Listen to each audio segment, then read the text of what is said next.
Hello, hello, hello, hello, hello. Welcome once again to not a Prog Reborn, but more Magic the Gathering Edge of Eternity's spoiler review. We did a marathon session yesterday, getting through everything that had been spoiled throughout last week up until green, which is where we're going to start now. We're primarily focusing on the standard set cards. Not going to be looking at any of the commander product. I'm primarily a standard player, though I do have some experience with commander, and from my paper Magic these days is mostly commander. I play quite a decent amount of Magic the Gathering Arena, primarily best of one standard on Magic the Gathering Arena. I am a consistent Mythic player. Recently got Mythic with Azorius Control, and when we're looking at these cards, I'm mostly thinking about them from a standard perspective, either best of one or best of three, a competitive standard perspective. Though I may talk a little bit about how I feel they would work in limited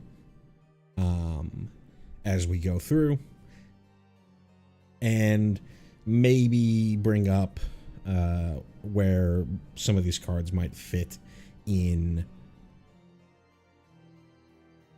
some of my commander decks, if I happen to think about it that way.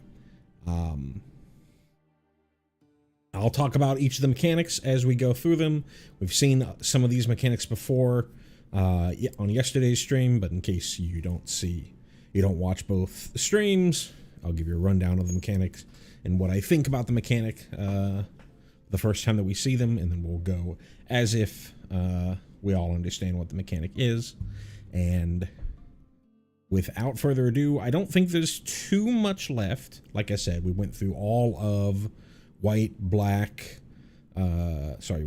black, and red yesterday. We still have green and multicolor, colorless, and the lands. Well, I guess colorless was at the beginning. So we have green, multicolor, and the lands left. And then next week, around Friday, when they're do the full card release, full card reveal, we will come back online and talk about the rest of the set and my overall thoughts on the cards from the set. I also been thinking about doing a stream where I go over the important cards that are rotating out of standard, as with the release of Edge of Eternities, we will be losing, I think it's everything from Dominaria United to March of the Machines Aftermath. So that's Dominaria United, Brothers War, Phyrexia All Will Be One, March of the Machines, and March of the Machines Aftermath. There might have been a set that I forgot about in that, but we're losing a number of sets with a number of important cards. So I might do a stream for that as well on a later date. But let's focus on the rest of the spoilers that we've seen so far out of Edge of Eternities. Go ahead and open this up. Perfect. So, our first green card is Bioengineered Future. For 1 green, we have an enchantment at rare. And it says, when this enchantment enters, create a lander token. And this is the first time today that we're seeing the lander token mechanic. It is a new type of token that can be generated. And it's essentially an artifact token that you can crack to rampant growth. So for 2 generic, tap, sacrifice it. You can search your library for basic land card, put it on the battlefield tapped, then shuffle. There's no restrictions about timing. You can do this at instant speed. and as it's a token, you sort of get more access to this rampant growth style effect, potentially on in other colors other than just green. So it's interesting. It's much slower than just being able to cast rampant growth or even cast a 3 mana land ramp based spell, but it is something. It is, you are creating an artifact, you're creating a token, it's a game object on the field. There are some uses for it being a token beyond just, you know, a rampant growth that you cast, which goes away and goes into the yard later. Anyways, each creature you control, the other part of this bioengineered future, each creature you control enters with an additional +1/+1 counter on it for each land that entered the battlefield under your control this turn. So the obvious play here is you go bioengineered future on 3, and then let's say you have a 2-drop. You can go land, crack the bioengineered future, go search for another land, and then play a 2-drop, and then that 2-drop would come in with 2 +1/+1 counters on it. That's sort of like the easiest way to think about it. If you have ways to freely generate tokens, freely or cheaply generate tokens, something like playing this alongside Elspeth Stormslayer, or any planeswalker that can generate tokens, any of the like sieges from Tarkir Dragonstorm that can create tokens, though they go on upkeep, so it's going to be a little awkward there. Then you can take much more advantage of this than just one creature at a time getting a bunch of tokens.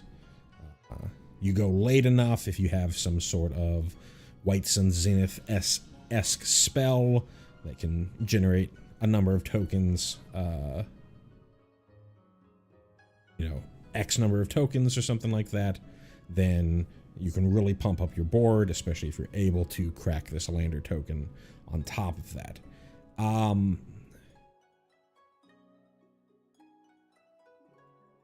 I wonder how this would work with Awaken the Woods.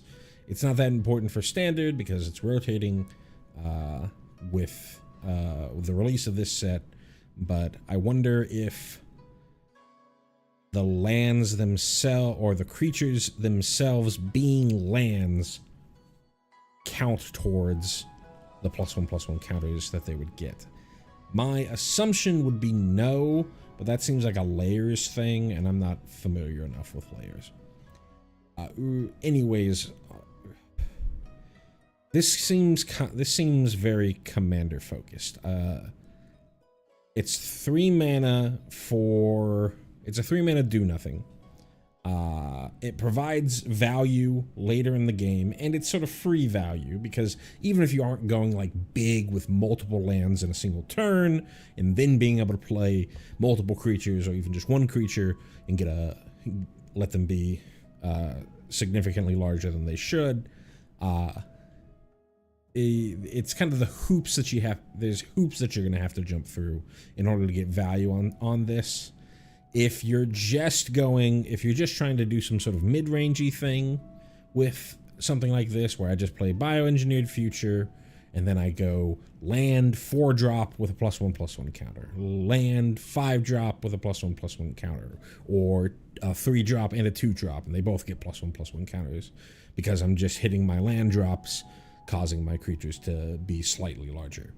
I think that's fine, but if you're just playing one creature at a time, then something like Innkeeper's Talent from Bloomburrow is, I think, a significantly better version of this effect. Possibly, you could play this in some sort of Selesnya weenies thing. Maybe this shows up in something like a Selesnya Rabbits deck, but again, it's 3 mana for this. There's much more impactful things that you'd probably want to be playing in an aggressive deck like that than basically taking a turn off to play Bioengineered Future. Anyways, on to the next one. Broodguard Elite. For X green, we have a creature Insect Knight at uncommon. It is a 0/0. This creature enters with X +1/+1 counters on it. And when this creature leaves the battlefield, put its counters on target creature you control. And it has Warp for X and green. And so this is the first time that we're seeing Warp today. So what Warp is it's a new keyword ability. You may cast this card from your hand for its Warp cost. Exile this creature at the beginning of the next end step. Then you may cast it from exile on a later turn. A couple things to note on here. I've discussed this last stream, but I'm going to go over it again. You can only warp from hand. So if you warp this and then it goes to exile, you can't warp it again out of exile. If you have some way to play off of the top of your deck, you can't warp it off of the top of your deck. So something like, this isn't a bird, but something like Traveling Chocobo, you wouldn't be able to warp it off the top like that. If your opponent, when you warp something, it is an object on the battlefield. It is, in this case, a creature on the battlefield. So if your opponent interacts with it, then it's not going to go into exile to be able to be cast again later, because it has to, in order for it to go into exile to be cast again later and into the warp zone. I don't know how you want to colloquially think about it. It has to do it based off of its delay trigger that it has. So if somebody can interact with this, then it just goes away and you don't get the second shot at it. And so if you're counting on the second shot version of it, then keep that in mind. For something like this card in particular, both halves are basically the same thing, but we did see in yesterday's stream, there are cards where the effect is slightly different based off of whether you warped it or not. And so if you're really counting on the first half, then maybe you would, and you're worried about your, black X control player being able to interact with it, maybe you just wait until you can guarantee to get the good half of it off.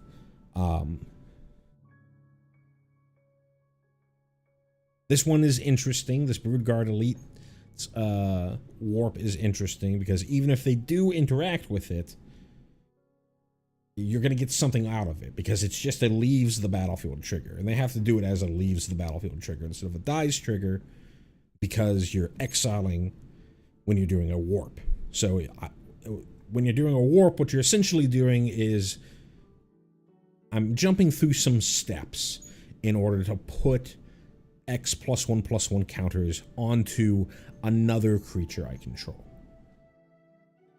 It's really awkward because you're going to spend all this mana to put these +1/+1 counters on the Broodguard Elite, but the creature, since this doesn't have haste, the creature that you're eventually wanting to put these counters onto is not going to get the benefit of it for its attack.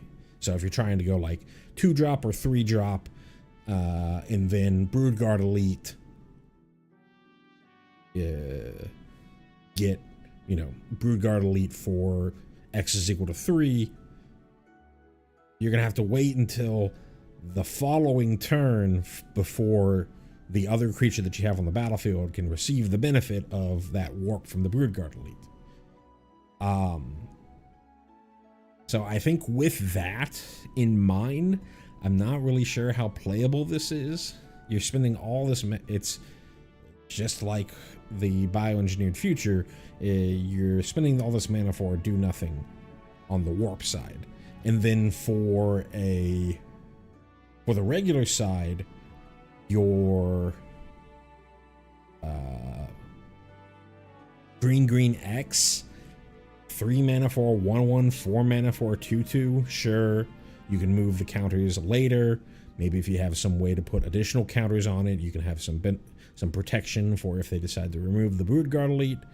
But it's always going to be a very a very overcosted for its stats creature. It is a knight, which is interesting for Dion things. Dion cares about knights. But standard viability, I think this is way too slow.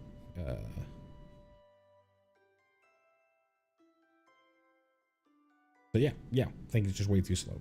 Not much else to say there. Use social engineering. For 3 green, we have an enchantment at uncommon. It has landfall. Whenever a land you control enters, create a 2/2 colorless robot artifact creature token. And then it has warp for 1 and a green. And all the warp stuff, right? I need to double check, because I did see this card before. And I feel like we both have, there are 2 other cards in standard right now that are just better than this. So yeah, so there's from the Final Fantasy set, there's Chocobo Racetrack, which is the same cost with a landfall trigger, and you're creating 2/2 birds, and those birds have the Chocobo ability on it, where they also have a landfall trigger that grows their power by 1 for each land that enters the battlefield under your control this turn.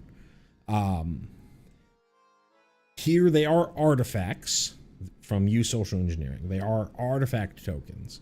So if you have some sort of artifact synergy, then maybe you can take advantage of that. The other thing is from Foundations, I think it's called Felidar Retreat. Yeah, and it is in Foundations. It's for 3 and a white, landfall. You either create a 2/2 white cat beast creature token, or put a +1/+1 counter on each creature you control. Those creatures gain vigilance until end of turn. And I think that is 1 cheaper, and it gets you 2/2 cat beasts. Again, not artifacts, but cat beasts. There is some cat synergy in the standard. And it has the upside of, if I'm ready to just start attacking, instead of making tokens that can't attack, I can just start pumping my team. So I don't really see the reason for this card. The only thing that you can think of is, okay, well, if I do this for its warp, can I get some value out of it? And if I go late, maybe, right? I do a warp, and then I play a land, and then I explosive vegetation, right?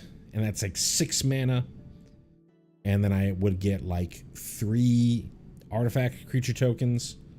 Or maybe I'm supposed to just small ball this and go wait till turn 3, warp, play a land. But then I'm spending 3 mana to create a 2/2. Sure, I keep this card unless somebody can interact with the card for later use, but then it's 5 mana for this thing. Not really going to play it until typically turn 6. It just seems super slow.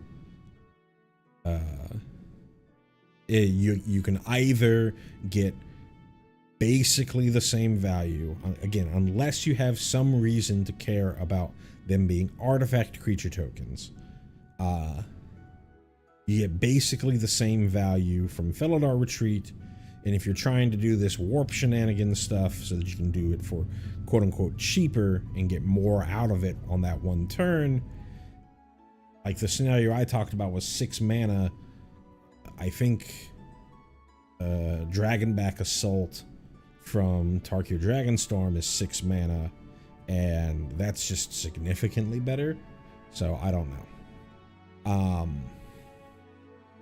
I don't really know what we're doing with this card. So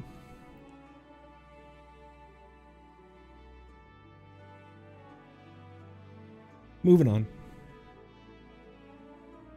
Famished World Sire for 5 green, sorry, 5 green, so 8 total mana. We have a creature Leviathan at Mythic. It is a 0/0 with Ward 3. Ward, if you don't know, they don't have it on the text here. Ward is if this creature is targeted by a spell or ability your opponent controls, they must pay its ward cost, aka 3 colorless in this case, or that spell or ability is countered. And then Devour Land. I think Devour was a mechanic from Eldrazi, one of the Eldrazi sets. Eldritch Moon, I think. Maybe I'm thinking of Emerge. I can't really remember what Devour is from. But regardless, Devour Land 3, what this says is, as this creature enters, you may sacrifice any number of lands. It enters with 3 times that many +1/+1 counters on it. Right. So, and then finally, when this creature enters, look at the top X cards of your library, where X is this creature's power. Put any number of land cards from among them onto the battlefield tapped, then shuffle. So, if you play this card, you have to sacrifice at least 1 land. Otherwise, it just dies to, unless you have some other way to give it power statically, right? It would just die to state-based actions. So in a typical scenario, you play this and you have to sacrifice at least 1 land in order for this to be an 8 mana 3/3. I think the plan is that you're supposed to kind of use this as a weird scape shift. You pay 8 mana, which generally would mean that you would have 8 lands. You sacrifice all of them. So 8 times 3, 27. 8 times 3, 24.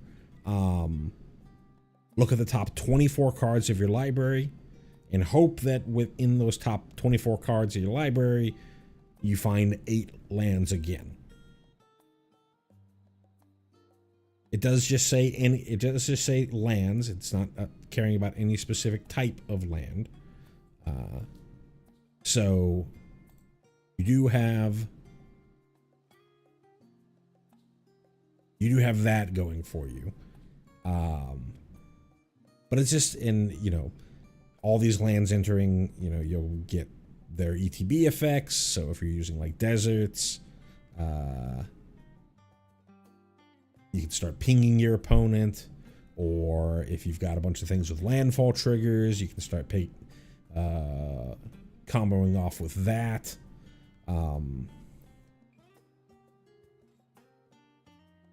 To me, it's just a very scary moment. Thank God it says as this creature enters.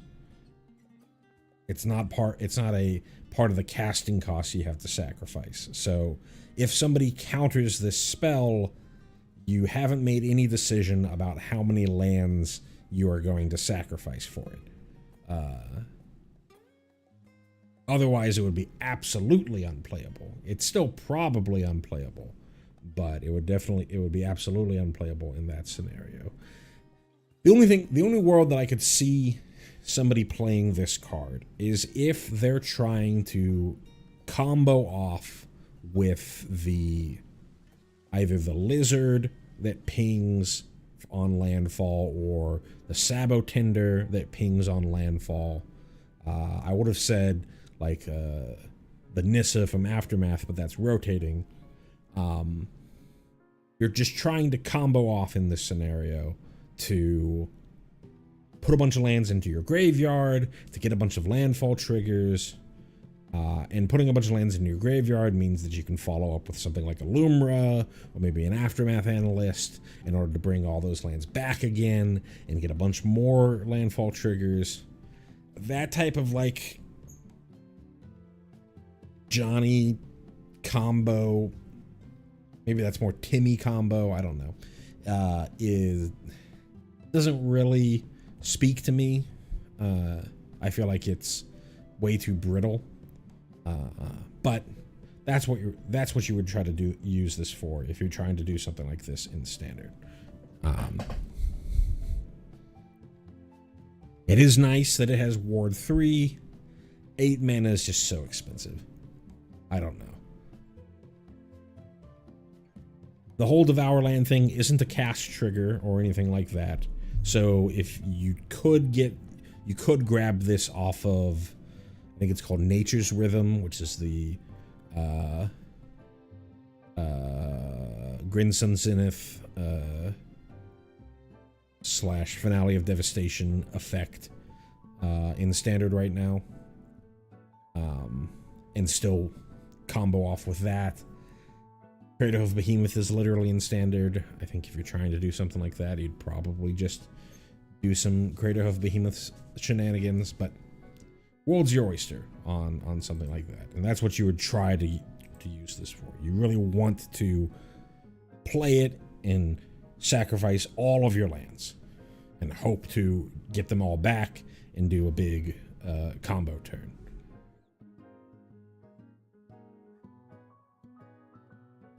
Now onto a card that speaks a little bit more to me, Frenzied Baloth.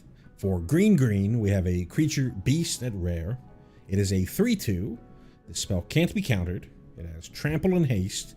Creature spells you control can't be countered.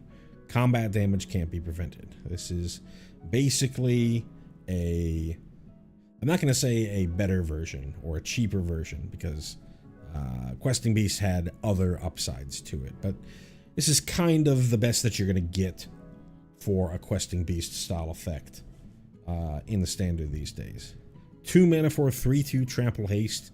That's pretty powerful. There aren't that many 2 mana 3/2 trample hastes in Magic. In Magic in general.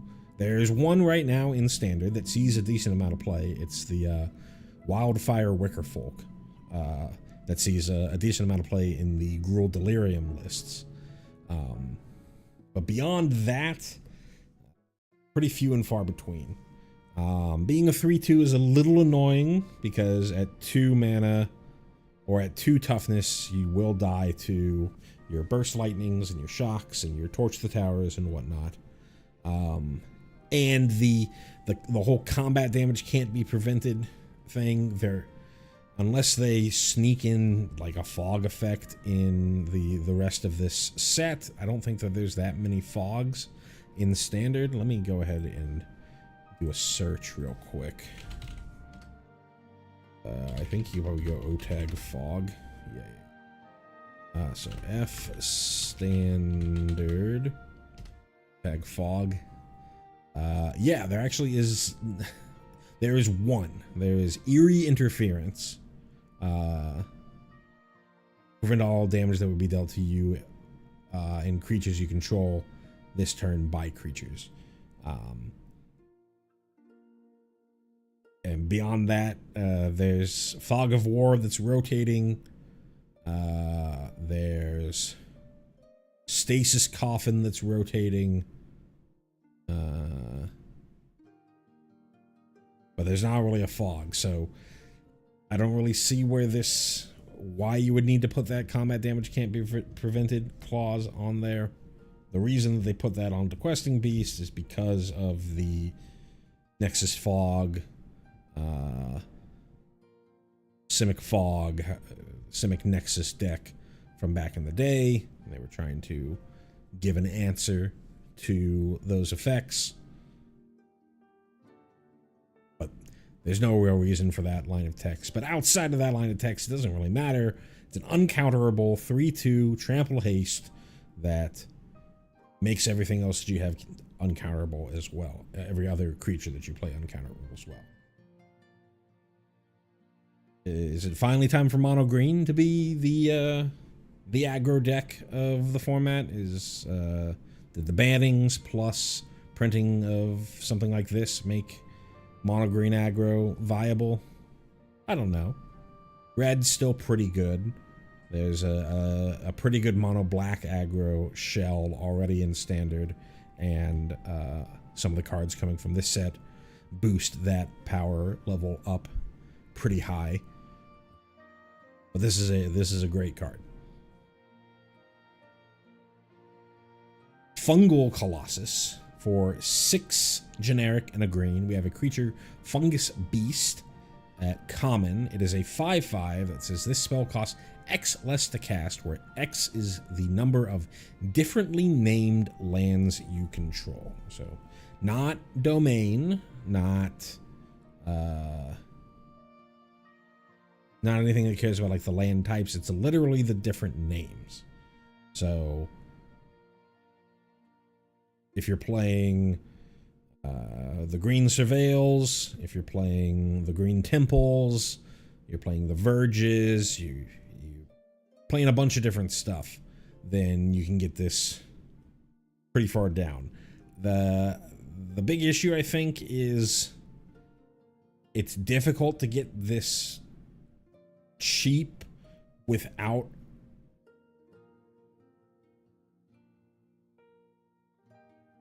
having 6 or 7 lands out there already.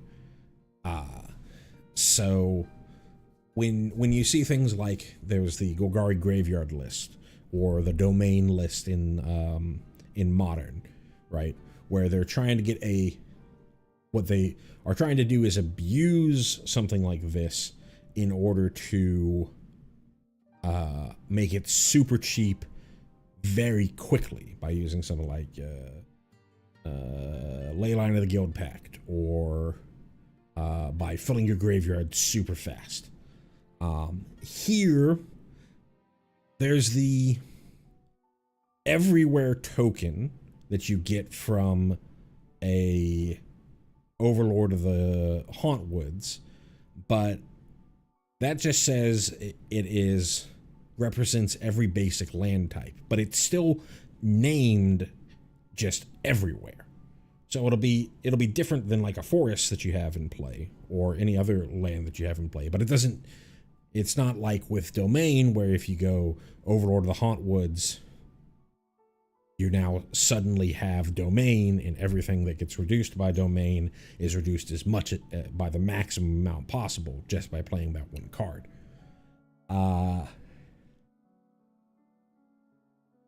Maybe in like, I don't even know how you could break a card like this. Is there a way to make a land every name? There's like the Modern Horizons 3 Commander card, but that's Commander. I don't really know if there's a way to break something like this. I feel like the best that you're really going to be able to do is like maybe do this on turn 4. You have at least 3 other lands that are differently named, you know, a Verge, Surveil land, a basic, and then whatever. And then you can get this down for 3 or 4 mana, but then it's just like a 3 or 4 mana 5/5. Not really much going on here. You see a card like this and you think, can I abuse this? And I don't know if there's a way that you can. Obviously, I could be missing something, but just my cursory glance makes me think that I'm not. Galactic Wayfarer. For 2 and a green, we have a creature human scout. At common, it is a 3/3 with when this creature enters, create a lander token. I don't know about this. It's a better body than what you get often for these like 3 mana creature ramp cards, but a lander token is delayed ramp that you have to spend more mana on. If I'm really looking to ramp in competitive 60 card standard, there's a ton of options at 3 mana that I could play. Sure, this is a 3/3. It's a human, a little bit of human synergy. I guess there's a little bit of scout synergy with Vaughn from the Final Fantasy set, but this is a limited card. It's a limited card for limited ramp decks that have the time to crack those lander tokens. Harmonious Grove Strider. For 3 green, we have a creature beast at uncommon. It is a star with ward 2, and this creature's power and toughness are equal to the number of lands you control. So in typical case, this would be a 5 mana 5/5 with ward 2. It would grow every time that you put an additional land in on the battlefield.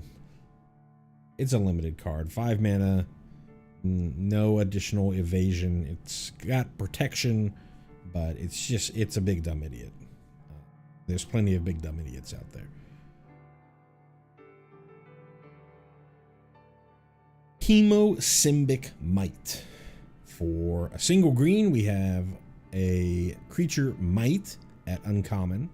It's a 1/1, and whenever this creature becomes tapped, another target creature you control gets +X/+X until end of turn, where X is this creature's power. Interesting.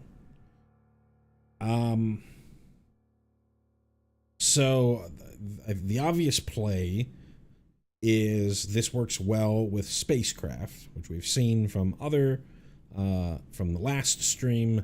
We haven't seen a spacecraft yet this stream, where you tap this to power up your station. It would get, imagine that we don't have any additional power on this card.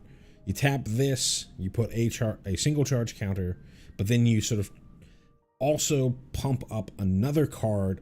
If you have other creatures on the battlefield, you can pump up that creature with this card's power. Simplest case scenario, pump it up by 1, so that that thing can also power up the station for a little bit more. That's almost certainly what they're trying to go for here, though you can also just use this aggressively. I attack, that taps this. I attack with this, that taps it. It puts its power into another creature that's probably attacking. And you swing for more. If you're able to grow this thing's power at any point, it gets a lot better. I could see a world there's very fringe Golgari counters decks out there. There's also, the mono green aggro-ish, though, where you're playing maybe like pump spells and stuff like that to basically double up your pump effects by putting them on the Hemosymbic Might. This close on there. I'm not a big believer in spacecraft. Hopefully we'll see one so I can go over the reasons for it. But it's an interesting card for that mechanic, as well for vehicles, though I wonder how this works with vehicles. I would imagine that the vehicle is not... If a vehicle has crew 1, could I put this thing's power onto the vehicle? Let me look at the reminder text on a vehicle real quick. Skyfall, schooner.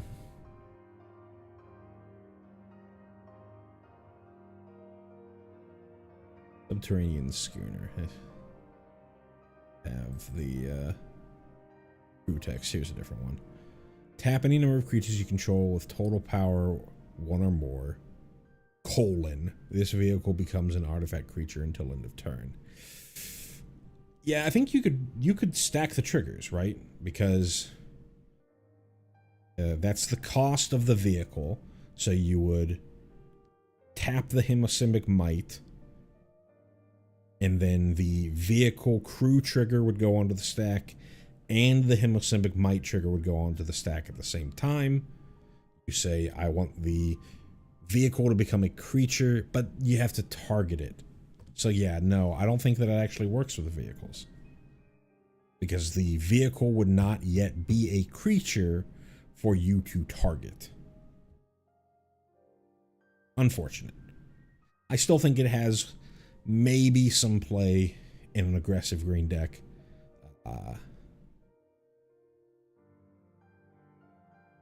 Or maybe like a aggressive counters deck. So that you can sort of double up that power gain. Next is Might Form Harmonizer, and apologize for the image quality on some of these cards. This is what they were when I took them off of the Scryfall website. Not like Scryfall has any say over what they get. So, anyways, Might Form Harmonizer for 2 green. We have a creature insect druid at rare. It is a 4/4 with landfall. Whenever a land you control enters, double the power of target creature you control until end of turn, and then it has for a warp of 2 and a green. That's interesting. Well, is it that interesting? So it's got the Tifa effect for 2 more mana. You would really have to, if you're just playing this fairly, you would really have to, like, let's ignore the warp part. You would have to wait till turn 5 to play this and then play a land, which is pretty late in a game where you're trying to do Tifa shenanigans.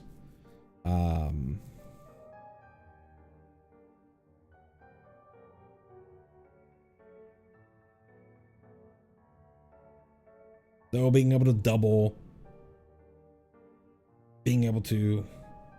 a double is pretty nice, especially if you can use a Evolving Wilds, crack a fetch, stuff like that. That's nice. The warp side, sure, it costs 3, but you would really want to wait till turn 4 before you could use it, and that's pretty good. I warp this. I go to turn 4. I have either a Tifa in play or a whatever the Hydra is, the 3-drop Hydra is. I warp this in. I play my land. I get both this thing's trigger and the creature's trigger that I'm trying to make this big swing with. That can be kind of interesting.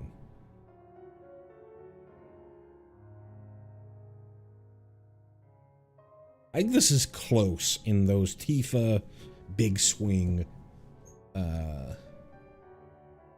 decks. They're on the fringes, not really like tier 1 or anything, but they're playable on ladder.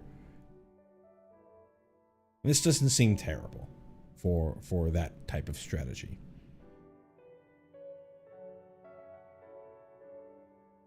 So yeah, I think it's a role player in standard.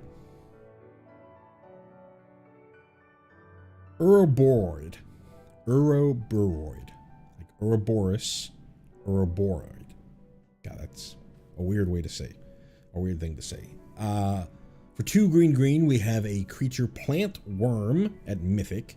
It is a 1/3 that says at the beginning of combat on your turn, put X +1/+1 counters on each creature you control, where X is this creature's power.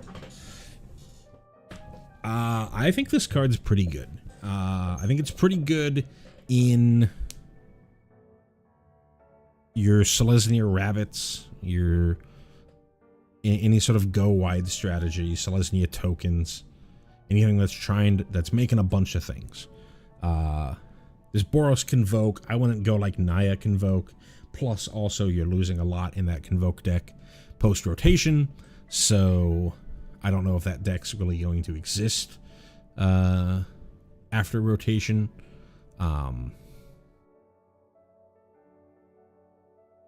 But using this alongside, like, Hop to It and anything else that's making multiple creatures upon entering, this just really snowballs.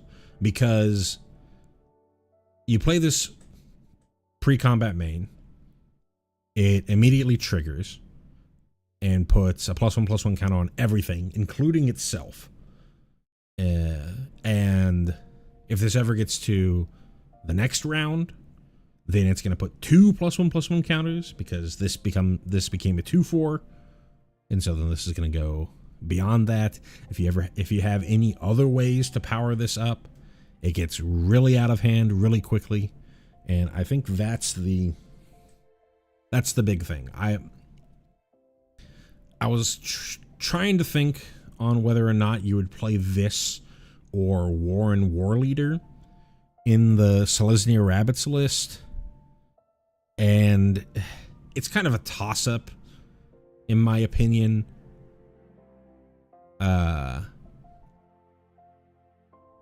On those two decks, you're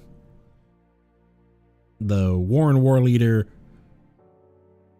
in a pinch, if it's the only thing that you play, can start rebuilding the army for you.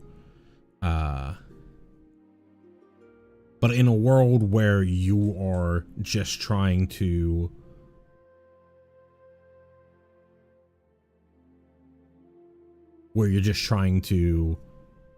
end the game, I feel like there's an argument for Uraboroid over Warren Warleader.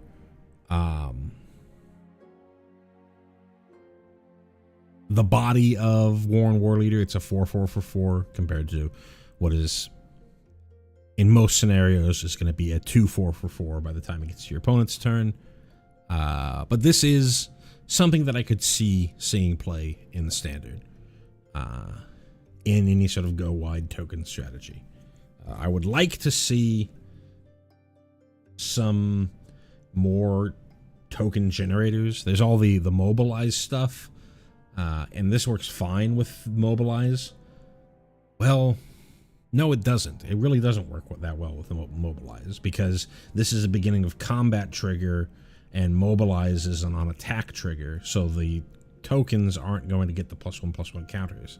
So you need traditional token generators. You need Raise the Alarms. There's Frontline Rush.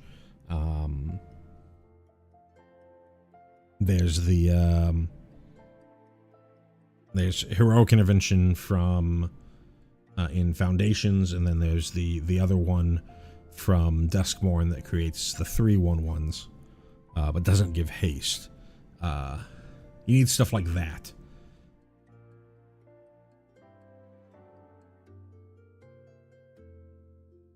To really take advantage of this, and I could see it working.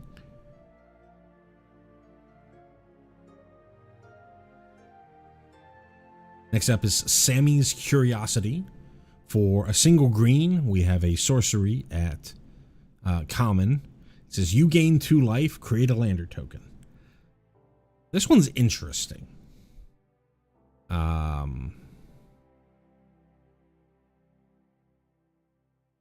Because this one is very similar to like a Rampant Growth.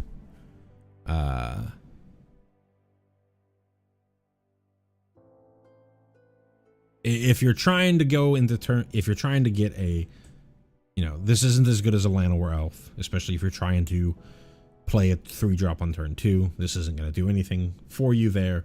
But if you're trying to get to a 4-drop on turn 3, then this is very similar to a Llanowar Elf and arguably better than a Llanowar Elf, in the same way that a Rampant Growth can be arguably better than a Llanowar Elf if your power turn is turn 3 instead of turn 2.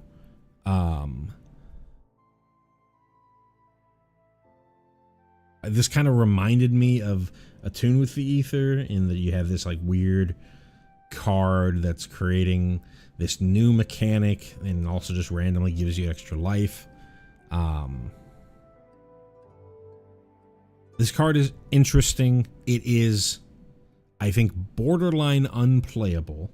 I wouldn't even say borderline. It's unplayable on any turn other than turn 1.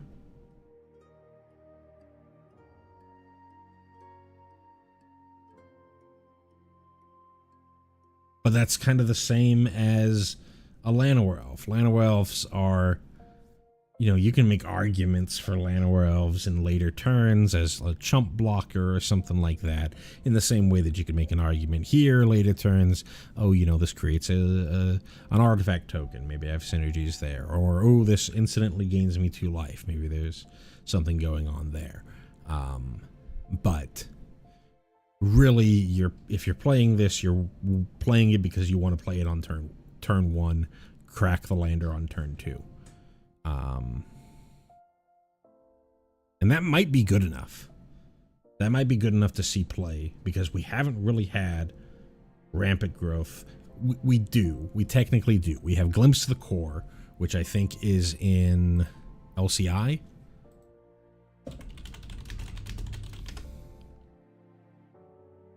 Yeah, it's in LCI for 2 mana, but that only gets you a basic forest. This would get you any basic land. So if you're trying to do multicolor things, then you have a second option. Maybe if you're trying to just do mono green ramp, trying to get up to Ugin real quick, this acts as Glimpse the Core copies 5 through 8. And that might be good enough.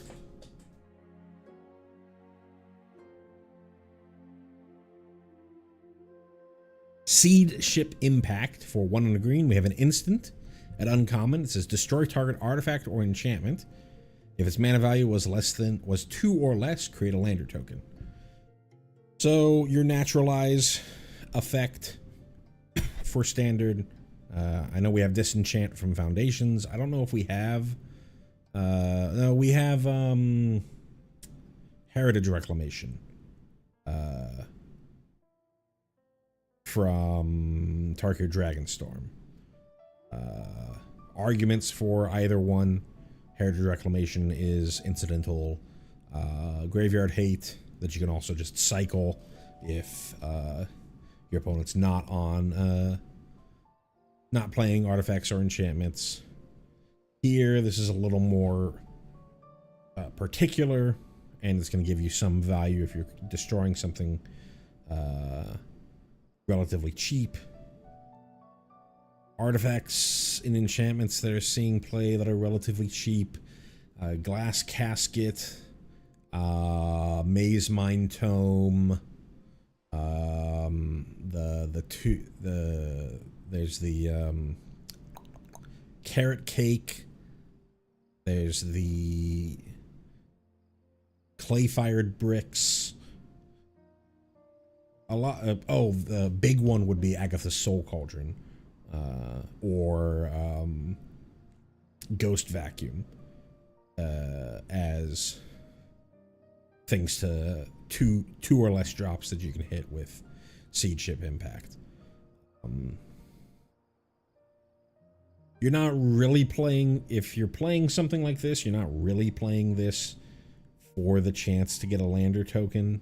So I think if you're putting an effect like this into your sideboard, I would probably just play Heritage Reclamation, because it has value in Reanimator matchups or even VV matchups. But here's an option. Shattered Wings, I think this is a reprint. Well, Broken Wings. So maybe this is an upgraded version of Broken Wings. So for 2 and a green, we have a sorcery at common. Destroy a target artifact, enchantment, or creature with flying, and then surveil one. For limited, nothing much else to say here. Tapestry Warden. For 3 and a green, we have a artifact creature, robot soldier at uncommon. It is a 3/4 with vigilance. 4 mana for a 3/4 with vigilance. Okay stats. Each creature you control with toughness greater than its power assigns combat damage equal to its toughness rather than its power. So it attacks as a 4/4, attacks and blocks as if it were a 4/4. And then each creature you control with toughness greater than its power stations permanents using its toughness rather than its power. So, same idea there.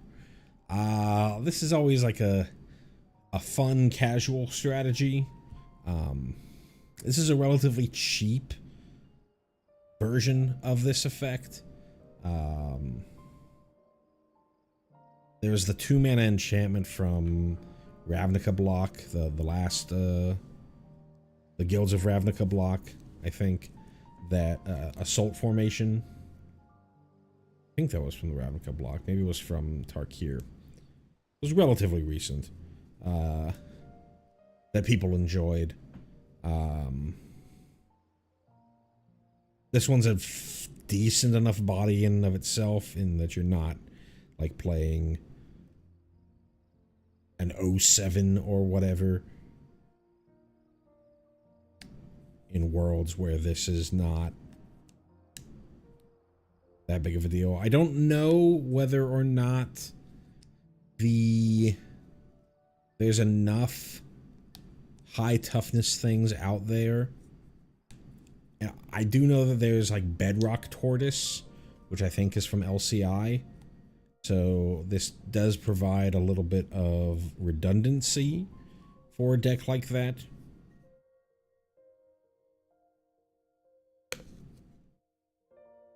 Four mana is a little late to get the party started with your cheap walls and stuff that you're going on, but you're gonna see this deck on ladder just because people like this type of effect. Terra Symbiosis. For 2 and a green, we have an enchantment at rare. It says whenever you put 1 or more +1/+1 counters on a creature you control, draw that many cards. Do this only once each turn. So very interesting. The wording is super weird. So 1 or more +1/+1 counters, you draw that many cards. So if you're putting multiple +1/+1 counters onto a single creature, you will draw as many +1/+1 counters that you put onto that creature that turn. But if you're playing like Uraboroid, or you have some other way, like a Felidar Retreat, some other way where you're putting +1/+1 counters on a bunch of different creatures, that would only trigger once. Whichever one you choose. You would choose the one that you put the most onto.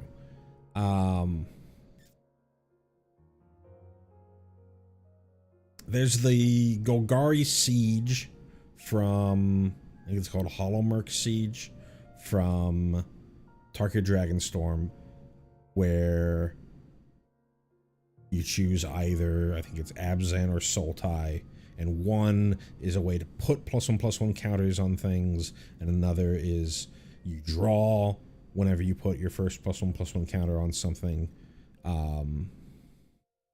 I think that card's a little bit better than this, but there are worlds where you can get a lot more value out of this. You're playing like Hydra effects. We saw one earlier, the warp insect that we saw earlier is kind of a Hydra effect, where you pay X into something and it enters in with +1/+1 counters. There's Gold Vein Hydra, I think from Outlaws of Thunder Junction, which is a great creature for something like this. That's where you really see this card see a lot of play. I don't know if there's enough Hydra effects or Hydra creatures in Standard for this to be super viable, but this is a pretty good card for refueling in a deck like that.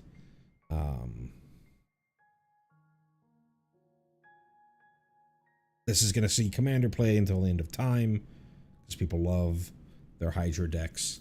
On Standard side, I think it's kind of fringe, but we'll see.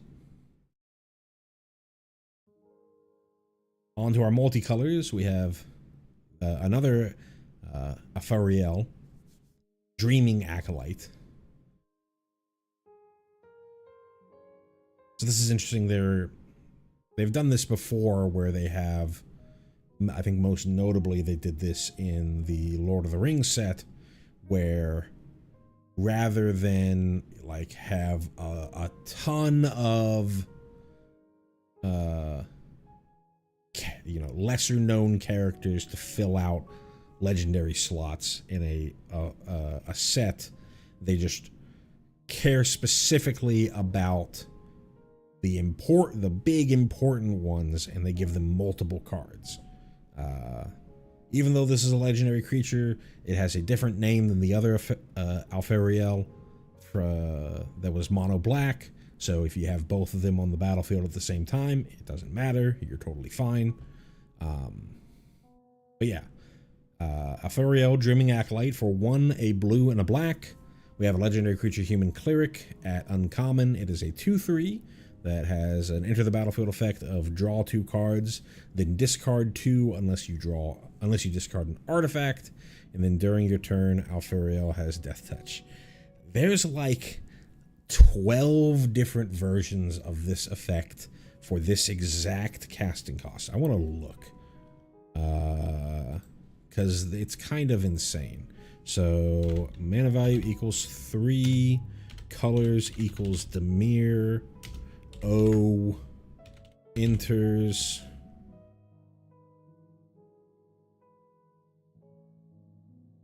O draw. Yeah, so we have disinformation campaigns in Standard. No, I didn't put Standard on there. F Standard. There we go.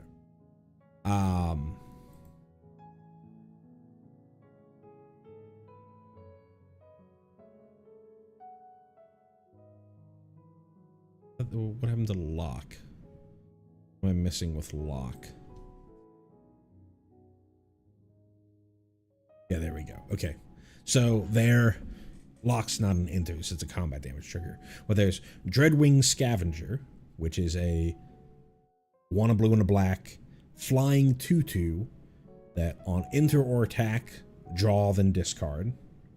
There's Emmett Selk Unsundered for 1 a blue and a black, a 2/4 vigilance, enter or attack, draw then discard. And then there's Lock Cole, 1 a blue and a black, legendary creature, a 2/3 with Death Touch and Lifelink. When it deals combat damage, draw then discard. There's so many versions of this effect. Well, why do we need another one? And there's arguments for all of those. I didn't read out the other parts, but Emmett Selk has this insane transform side. Lock is a Death Touch lifelinker, so a great attacker and a great blocker. The bird is a flyer that has its effect on both enter and attack. This one is closer to something like a Tursa in that you're trying to dig through your deck deeper, because this is draw 2. This could be good for something like a Dimir Oculus deck, but you're losing the Helping Hand style effect on rotation, so not sure that deck survives. But maybe just a Dimir Reanimator deck. This digs you a little bit deeper, just like Tursa does. Or if you're an artifact deck, then this actually can be card advantage. I almost certainly would just play Emmett Selk rather than this card. 2/4 rather than just a 2/3.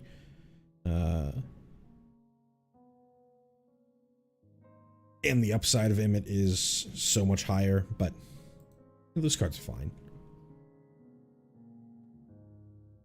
Biomechan Engineer. For a green and a blue, we have a creature Insect Artificer at... I should go back. That's a clear. Sorry.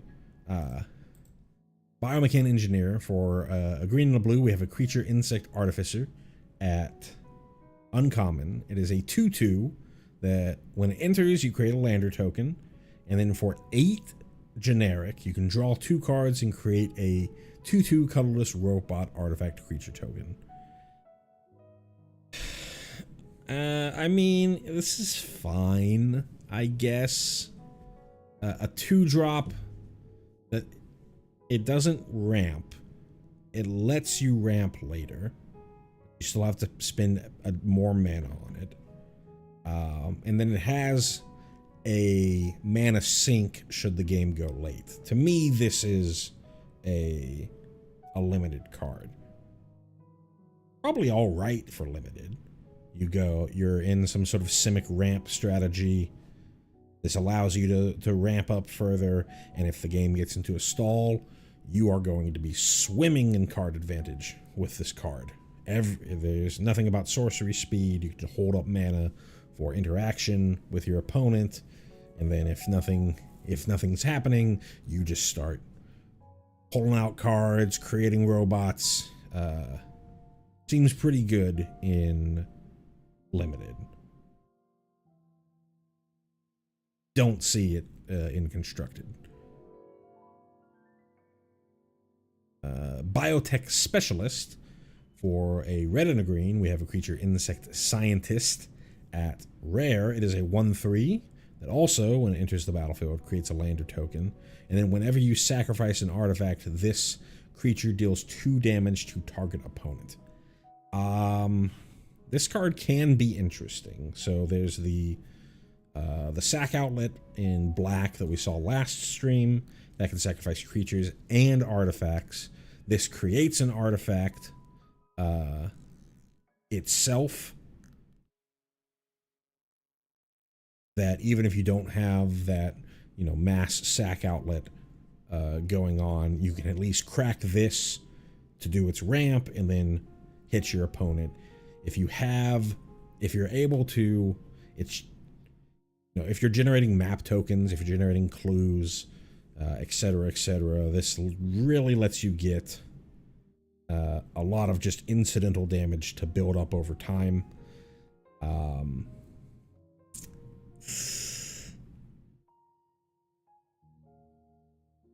Is that more cute than real? I don't know. I'm not a fan of the Golgari landfall stuff. That's the Golgari crime stuff that's going on that sees some play. And this, to me, feels like the same idea. But we do have munitions. You double up the munitions damage with this. There's a brew going on there that you could try out. Fun card. Cosmogoyf. For a black and a green, we have a creature Elemental Lurgoyf at rare. It is a star, 1+ star. So it has the Lurgoyf PT, power and toughness, and it gets its additional power by this creature's power is equal to the number of cards you own in exile, plus its toughness is equal to that number plus 1. So the number of cards in exile. So anything that's warped, anything that is plotted. Anything that is, it's cards you own. So if you're doing like ghost vacuum things, you need to make sure that you're hitting cards in your own library or your own graveyard, or it's only going to count things that you hit from your own graveyard. So if you're having to use your ghost vacuum on your opponent, then this isn't going to do a ton there. But there's a world where this works in some sort of Abzan Ketramos strategy. Currently, people who try to play Ketramos are doing like this. Ketramos is my only threat, and I'm playing like 100 billion exile effects and just trying to make your life miserable in hope that I hit a Ketramos in time. Not a very good deck. But something like this, adding a little more of a curve to it, could be interesting.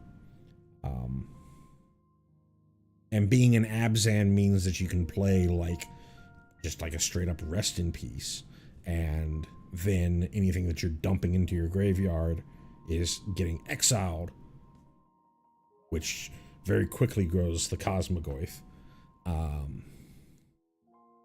To me, that all seems, once again, mostly cute rather than that good. I need to see more exile-based removal in Golgari, or I would need to believe that there is an Abzan deck that works, where you need to be able to play a black and a green and be able to play cheap exile-based white removal at the same time.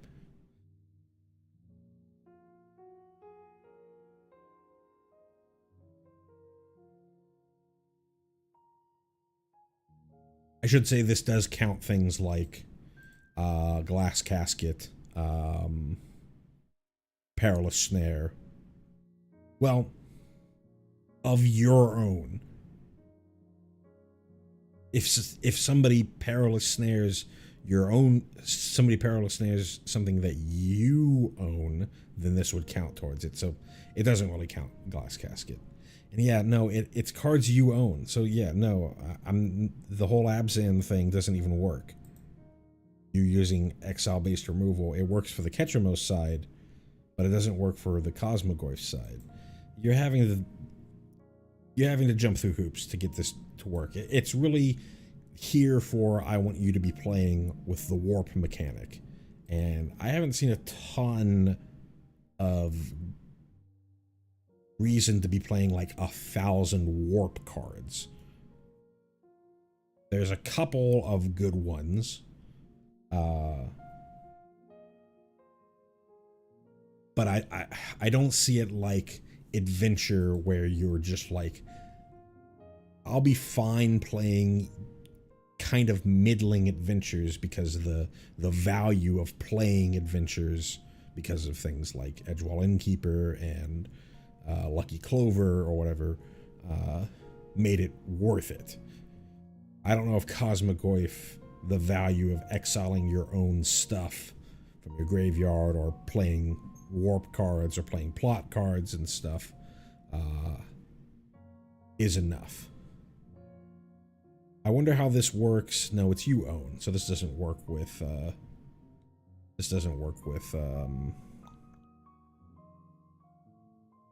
outrageous robbery. We got a question in chat from Dow. Hey, how you going? How you doing, Dow? So you're playing more Final Fantasy a little earlier. How big does this have to be for it to be good? A 4/5, a 5/6.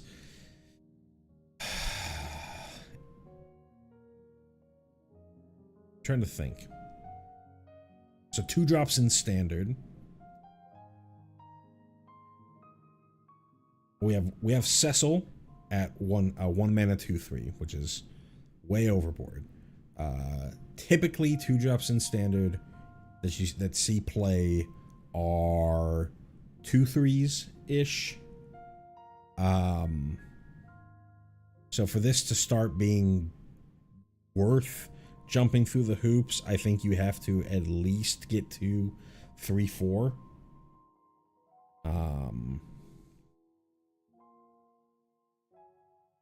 And the awkward thing, there's so many awkward things about this, because if you're playing warp cards or you're plotting things, eventually you're going to want to use those things. You put them in your deck because not just for I'm going to use this once and then just leave it in exile forever. I'm eventually going to want to cast it again, which then doesn't grow the Cosmogoyf. It reduces the power of the Cosmogoyf. I think you have to try to do really cheap stuff, really cheaty stuff, like play a Rest in Peace and then play an Overlord of the Baelmerk, or play like Town Greeters and stuff like that, and just basically do the Turbo Mill stuff, but throw your deck into exile. But that's like with the whole like Golgari Graveyard style deck that was around with when Up the Beanstalk was still around. It's much easier just to dump your deck into your graveyard. You got to go through that extra hoop of also finding a Rest in Peace to dump your deck directly into exile, and I don't know. I don't see it. But yeah, I would say it has to at least be like a 3-4.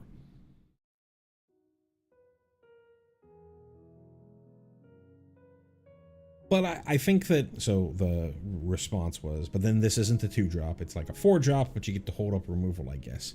But like a Tarmogoyf in Modern or whatever, you just play it on turn 2, and maybe you don't get to block with it or whatever until you can get it to be a 3-4 or a 4-5 or whatever. But it's fine just putting it out there because you expect it to grow.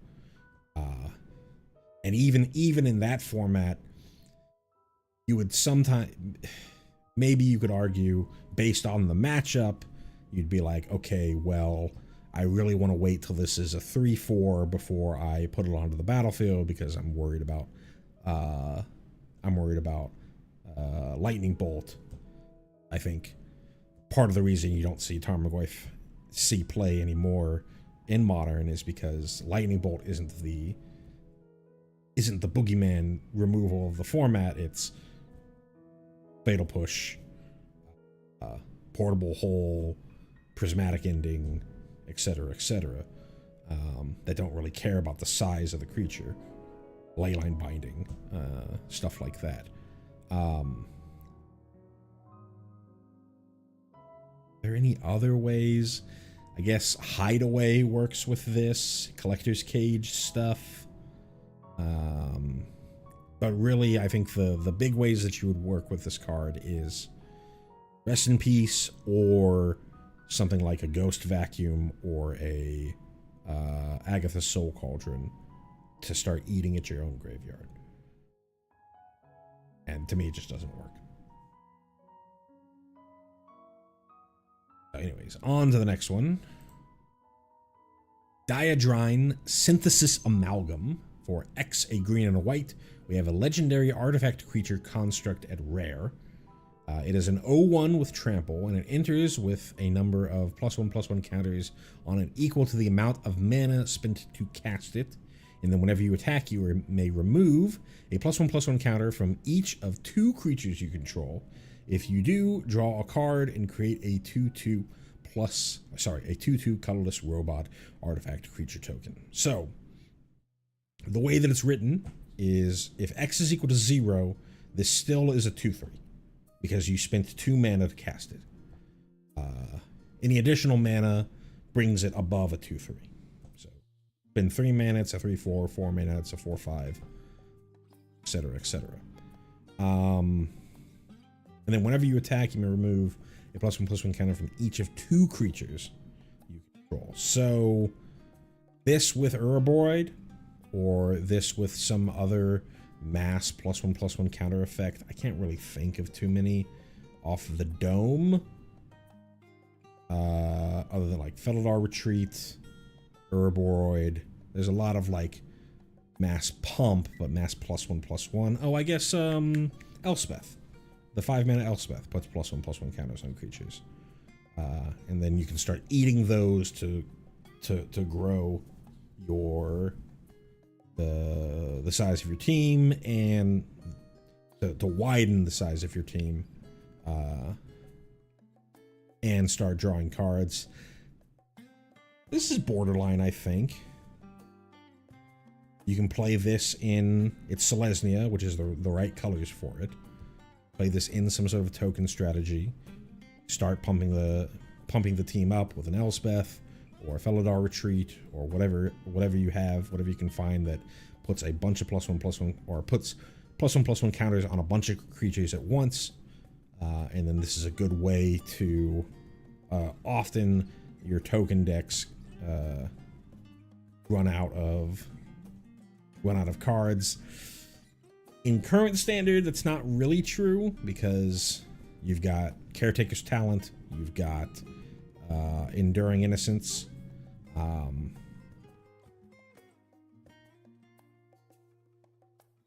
This both draws cards and creates bodies, so there's probably an argument on playing something like this versus playing Enduring Innocence in like a Selesnya tokens list. And this has Trample. This is much, rather than an Enduring Innocence, this is a much better body to attack with. This is legendary, so that's kind of a problem. But I could see a copy or two of this in some sort of Selesnya tokens list.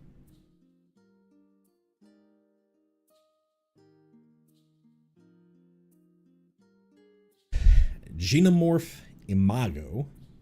For green and a blue, we have a creature insect druid at rare. It is a 1/3 flyer with landfall. Whenever a land you control enters, target creature has base power and toughness 3/3 until end of turn, and if you control 6 or more lands, that creature has base power and toughness of 6/6 until end of turn.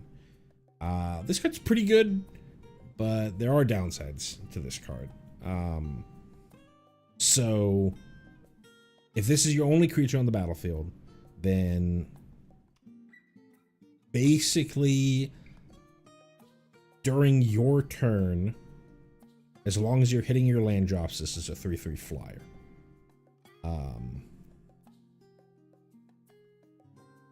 If you have more than one creature and are able to make more than one landfall trigger, then you can start pumping a lot of your team to be a little bit larger. Probably the biggest issue with this card is if you're making multiple land drops in a turn, but you only have this creature, then every additional land drop that you make is wasted. Because it's not like this becomes a 3/3 and then a 6/6. If you hit to target it twice, it becomes a 3/3 and then becomes a 3/3.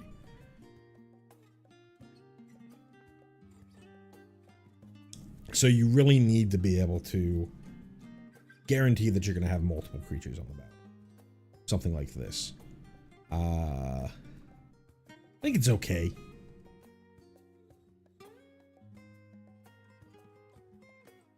Not much else to say there. 2 mana, generally 2 mana 3/3 flyer is pretty good. It's not going to block as a 3/3 unless you somehow can trigger the landfall on your opponent's turn, which isn't impossible, but it's not likely. So it's fine.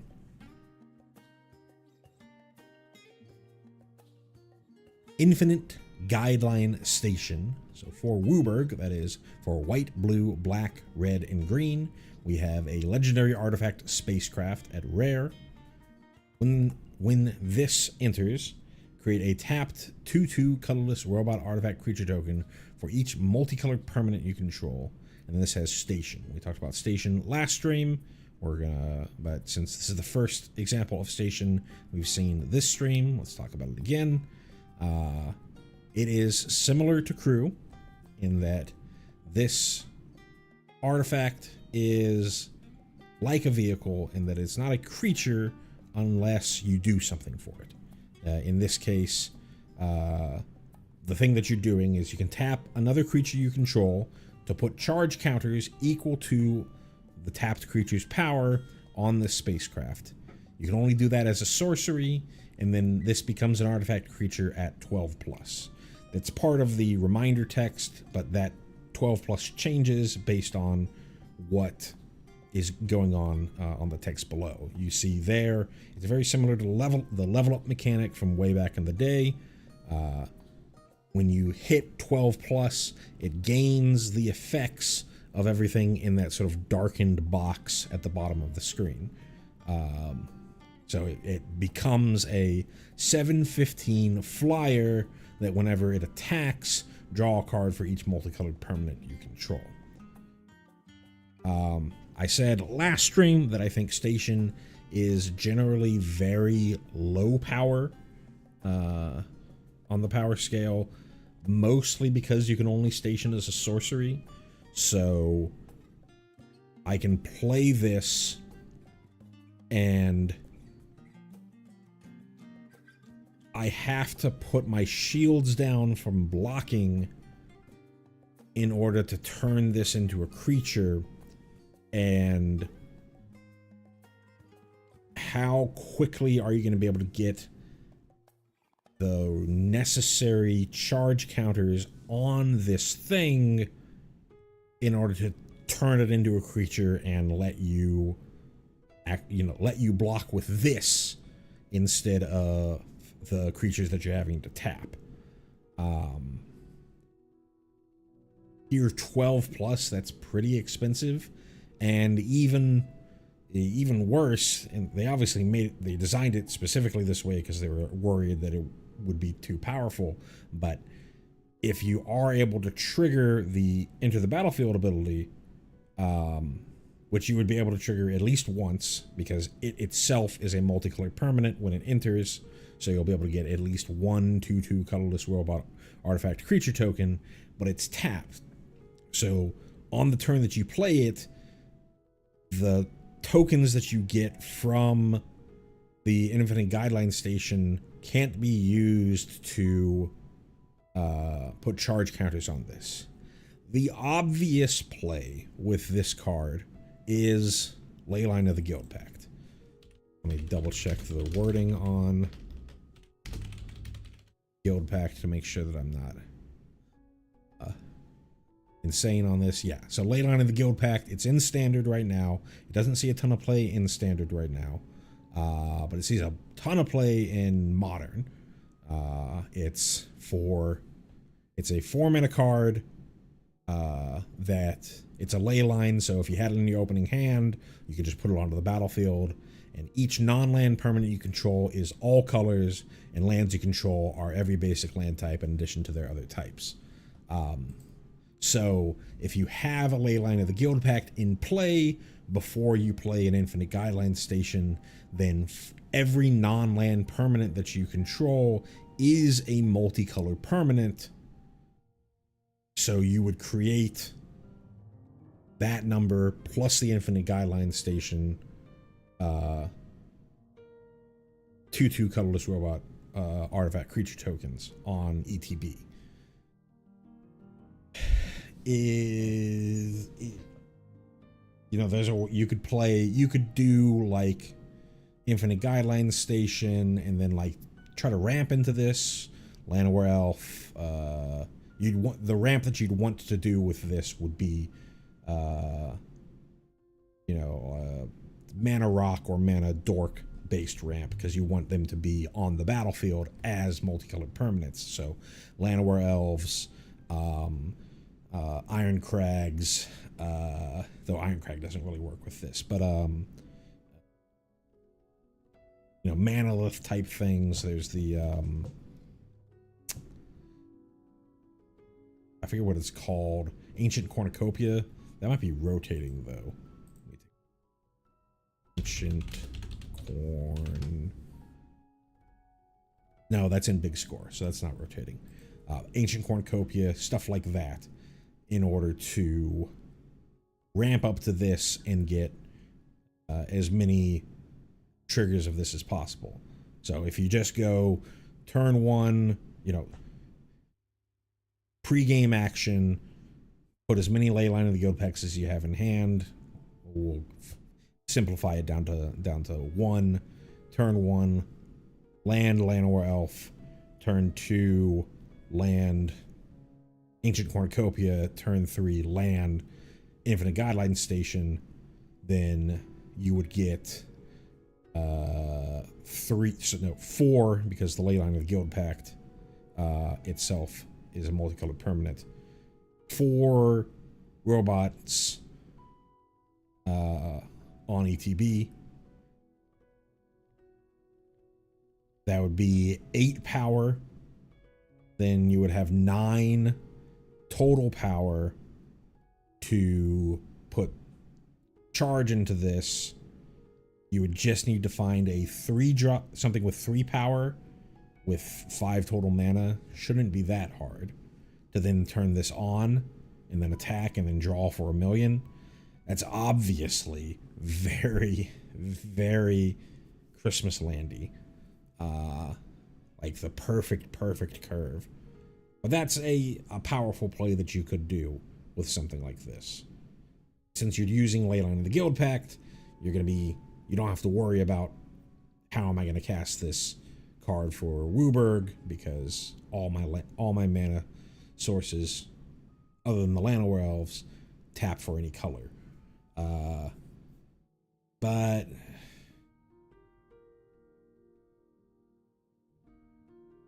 I don't know how going through all those hoops, is that powerful enough to be better than the other like big powerful ramp strategies that are in the format? Is it better than like doing Una stuff? I don't know. Is it better than trying to ramp into Ugin? I don't know. It's at least something interesting to try with Leyline of the Guild Pact. And that's really the only place that I could see this seeing play, is in some kind of Leyline of the Guild Pact strategy. But that's so contingent on getting a Leyline of the Guild Pact that I'm a little scared of that type of strategy.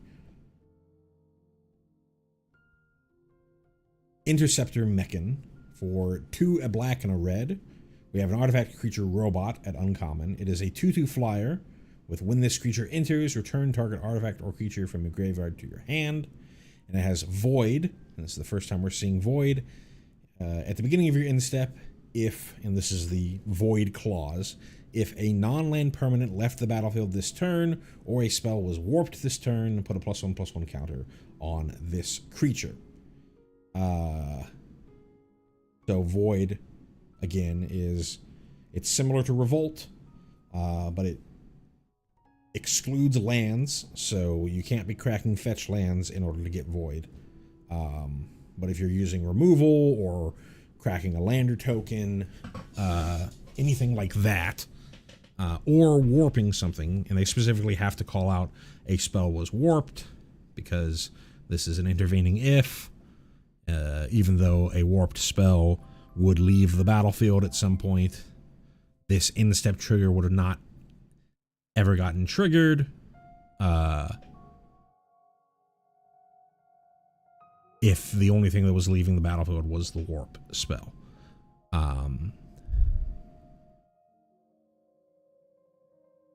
it's a thing that grows based off of mostly the way that you're going to see this play out. To trigger Void is using removal or sacrificing things of your own. You could possibly trigger Void with bounce, because it is just left the battlefield. It doesn't specifically have to die, go to the graveyard. So you can trigger Void with bounce effects.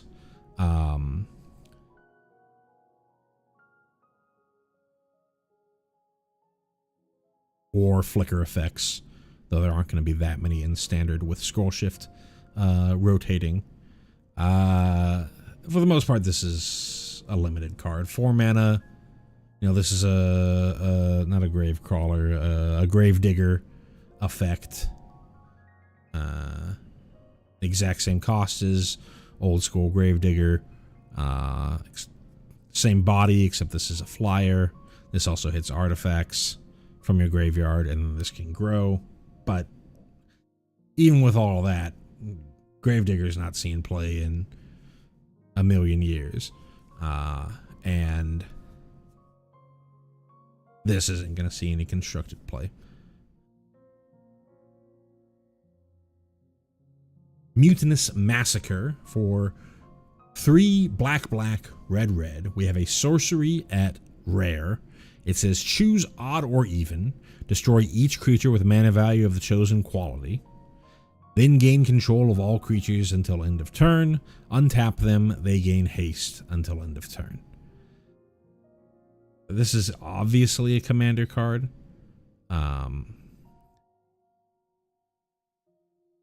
So this is Insurrection, which is an 8 mana commander card. And I think Insurrection is just better than this. Insurrection is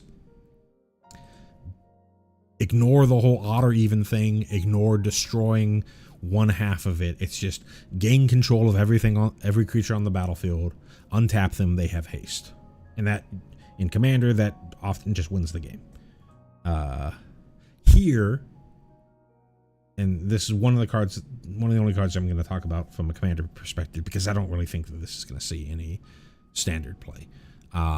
Here, for 1 cheaper, but harder to cast and can only be in Rakdos Plus decks, you don't get every creature. You have to make a choice on one half or the other on what you're getting with the Insurrection effect.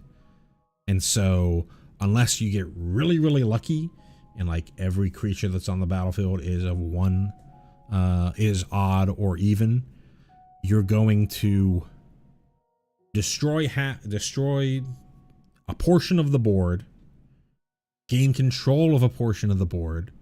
Because you're not getting everything, it's much less likely for you to be able to just kill everyone on the spot. And then, because you're not able to kill everyone on the spot, now everyone hates you. I don't know where this card sees play.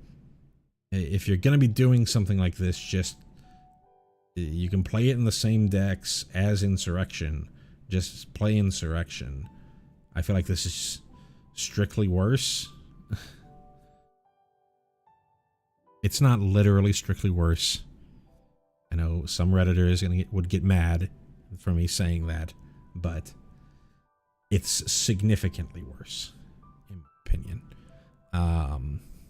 As far as standard goes,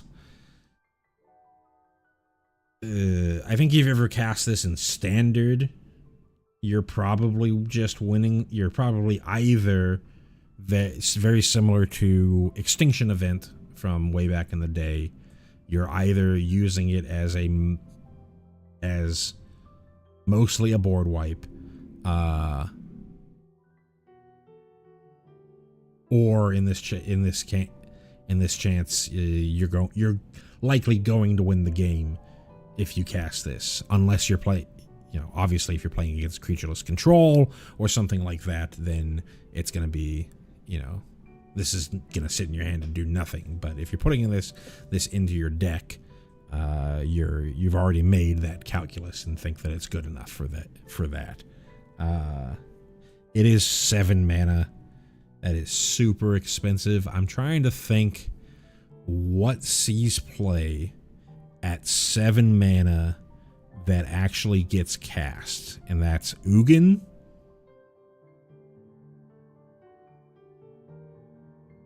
And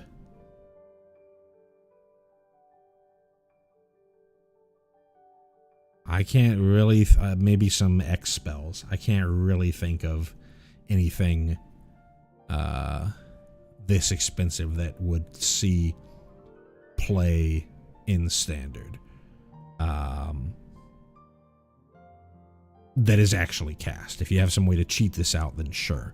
But just actually tapping out for this seems a little rough. Got a comment in chat from Dow. A 7-mana sorcery needs to actually win the game. This kind of does, but not really. Yeah, I think that the whiff scenario on this, the awkward scenario on this, it's also like, it's not like a ruinous ultimatum or whatever where you're paying 7 mana and it's only destroying creatures of your opponent's side. If you're going to have to navigate to the scenario where this is not hurting your side and either destroying their side or leaving enough up that you can hopefully win the game with the, you know, mass act of treason. And it's just a really awkward spell. We got Zoidberg, Ragost, Deft Gastronaut. This is the card that makes me think that this is just a hat set that people are more willing to deal with. For a red and a white, we have a legendary creature, Lobster Citizen, at rare. It is a 2/2 that says artifacts you control are foods in addition to their other types and have the food effect. So for 2 generic tap sacrifice, you gain 3 life. And then for 1 tap sacrifice a food, in this case, any artifact that you have. Ragos deals 3 damage to each opponent. And at the beginning of each instep, if you gained life this turn, untap Ragos. Interesting-ish card. I could see it working pretty well with the mutiny card, or not the mutiny, the munitions card that we saw last stream. Because you're turning those munitions into food, and now you have a way to actually sacrifice them for value.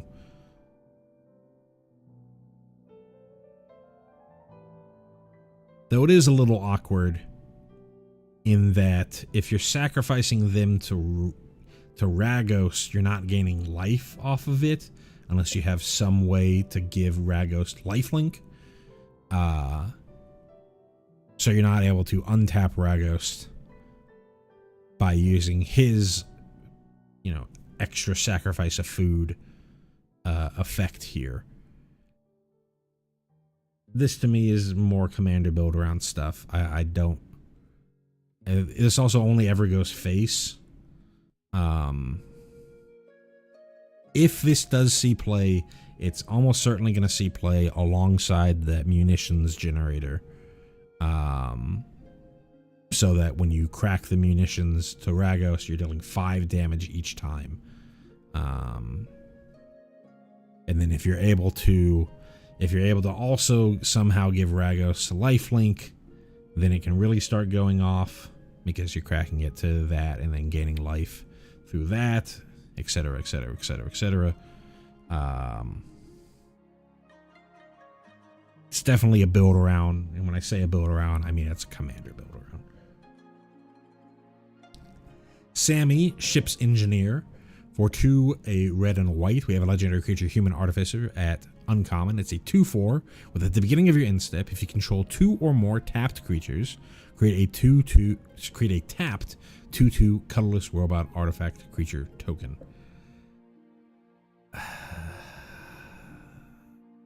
4 mana for 2/4. It's obviously supposed to be here for crewing vehicles or stationing spacecraft.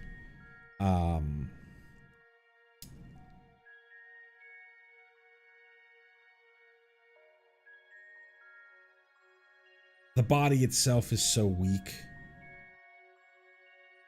And I'm not a believer in stations, so I think that's just whiffing twice. So, yeah, not really seeing it.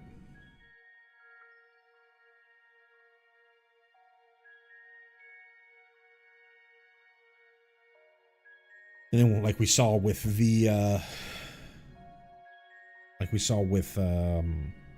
Aetheriel, here's another example of the same character that we just saw having more than one card. So this is Sammy Wildcat Captain for 4 a red and a white. We have a legendary creature, Human Artificer Rogue. And I've been kind of paying attention, but I haven't been paying a ton of attention. We talked about this in the last stream with the rotation of Go for the Throat. If Shoot the Sheriff is going to be the removal of choice for black decks, then you need to pay attention to anything that is a assassin, mercenary, rogue, pirate, or warlock. This itself is a rogue, so if this is good enough to see play, you would not be able to use Shoot the Sheriff on that. So what is it? 6 mana for a 4/4 double strike vigilance. Spells you cast have affinity for artifacts. That second part is scary, but it's the same scary as we saw with the Tevil from Tarkir Dragonstorm, and that card has not seen any play at all. I think this is a little less punishing than the Tevil is, but it is still a 6 mana card as opposed to, I think the Tevil was like either a 4 or 5 drop.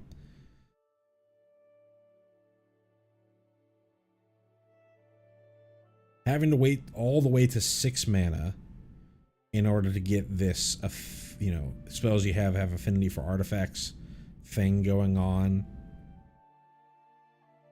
You're having to take so long to get to this big point where then you can start popping off.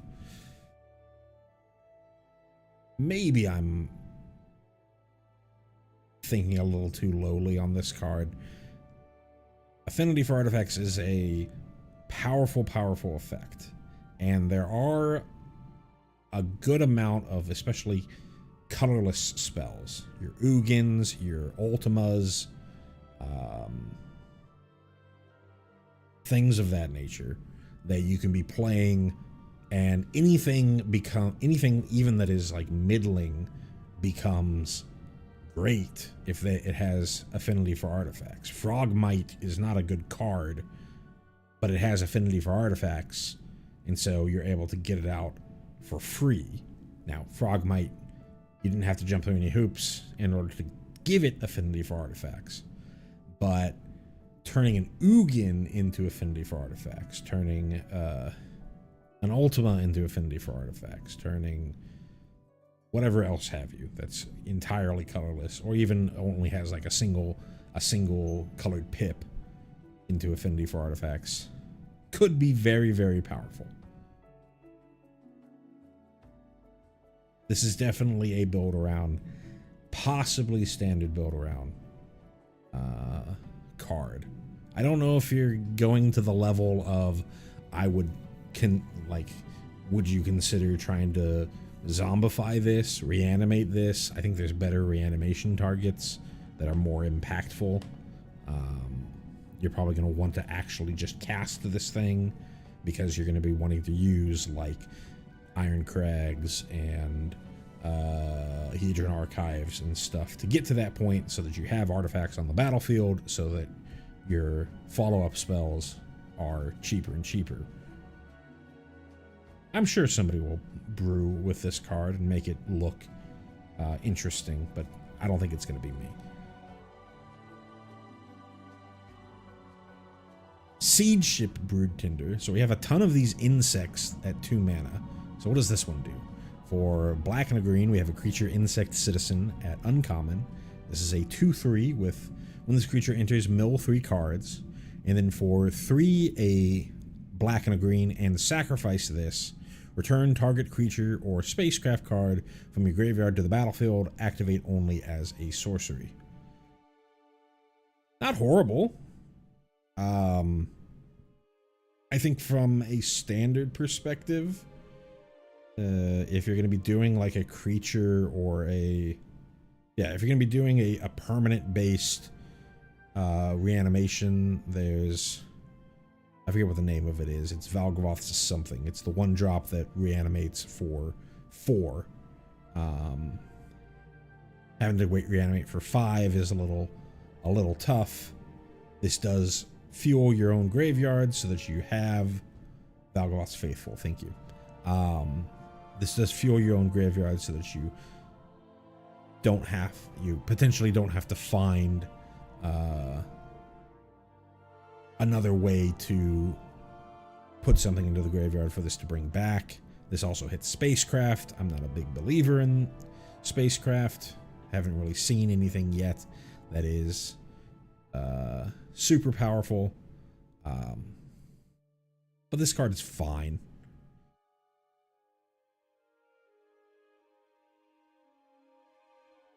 If you could argue, if the Golgari Graveyard deck didn't just get shot by losing this town, you could argue putting this card into that Golgari Graveyard deck, because it's a 2-drop that mills. It mills for 3 instead of for 4, like a town citizen or a Overlord of the Baelmerk, but you could also use this to reanimate something that you put into your graveyard.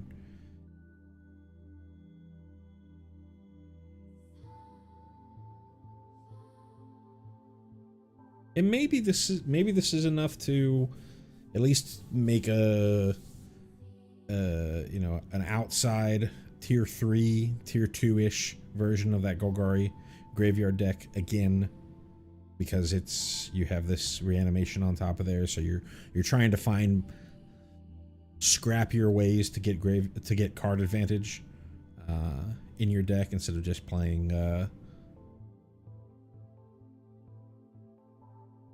up the beanstalk. But yeah.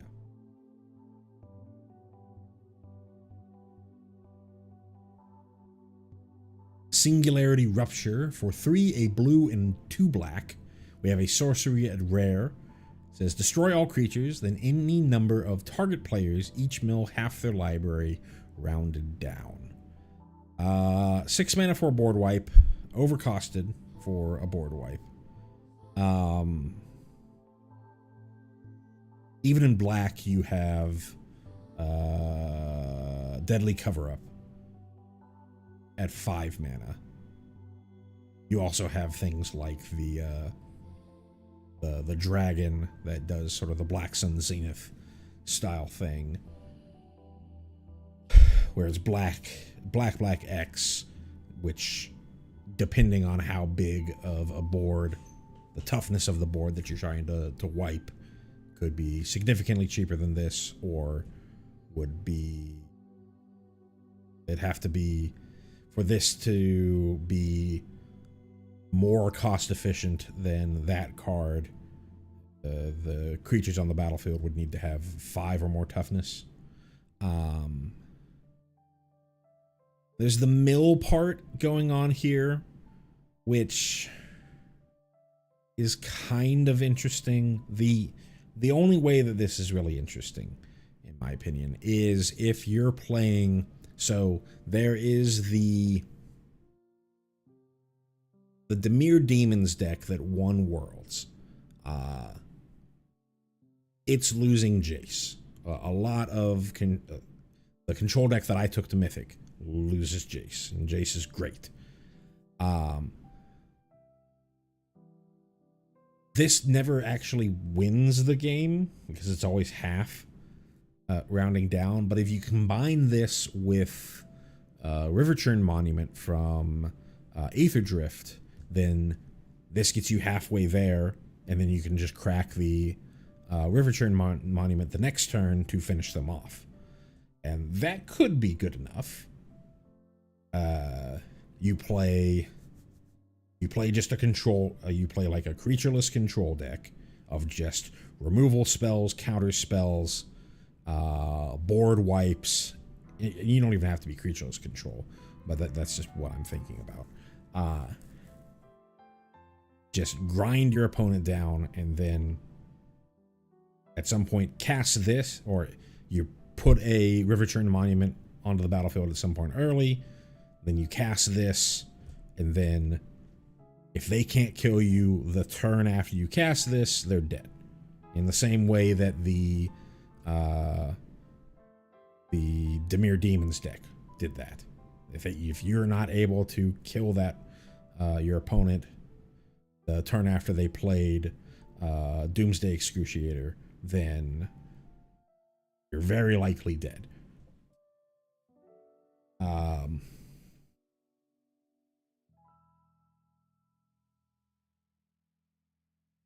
6 mana is expensive, but I don't think this is as unplayable as a 6 mana board wipe might seem.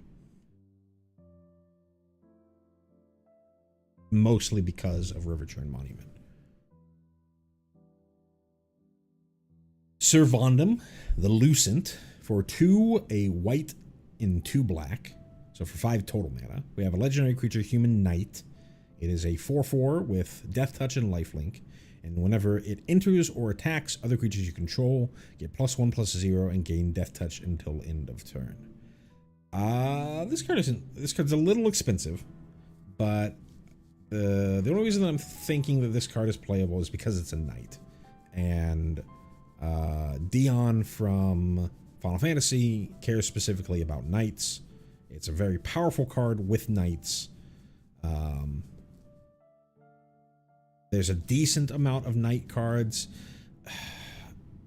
Some of them, let's see. Let's take a look. F, standard, E, knight, color less than or equal to Orzhov. Sort by mana value. The ones that I'm specifically thinking about are, so like Cecil's a knight, but I'm thinking about, okay, Knight of Grace, Knight of Malice, those are in Foundations. But Knight of Dawn's Light and Knight of Dusk's Shadow are from Dominaria United.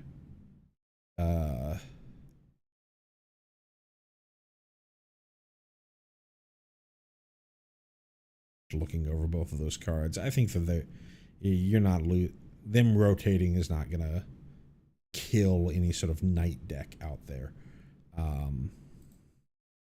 So I think you have I think this card works pretty well with Dion in that it curves. It's the top end of the Dion curve.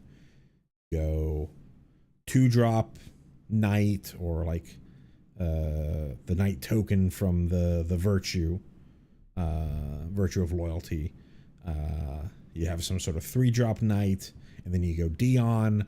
That's giving all your knights flying. Then you go Servandum. It's an ETB. Gives all your knights flying and Death Touch. And then if you didn't win the game on there, you're just swinging with this really powerful team. Kind of a interesting mid-range strategy to think about.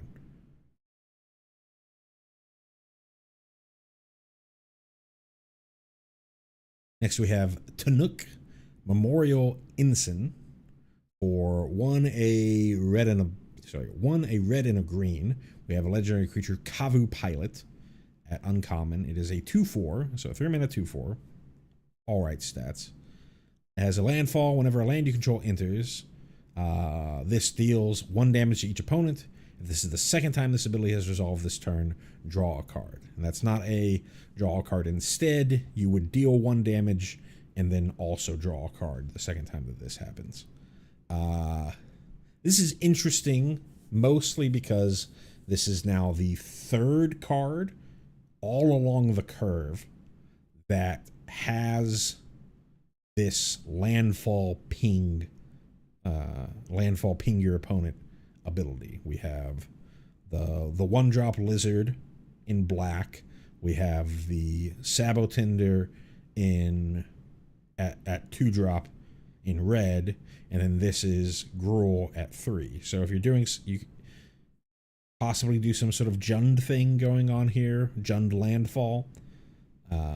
You have a glut of landfall ping things all the way up the curve, and pretty quickly get out of hand for your opponent. None of the creatures are like super tough. You're really just trying to combo kill them with landfall stuff, but this also adds a draw engine to that type of strategy, which is pretty nice. I'm definitely going to brew something with this card once we get the full set out. Because I tried to brew something with when Sabotender came out, and it just wasn't there. I haven't gone back to it since the bans to see if it broke through post bans, but it was already Jund, so this would be fit right into it. This plus Lumra, or this plus Titan, this plus Aftermath Analyst, which is still sticking around in Murders at Karlov Manor. So yeah.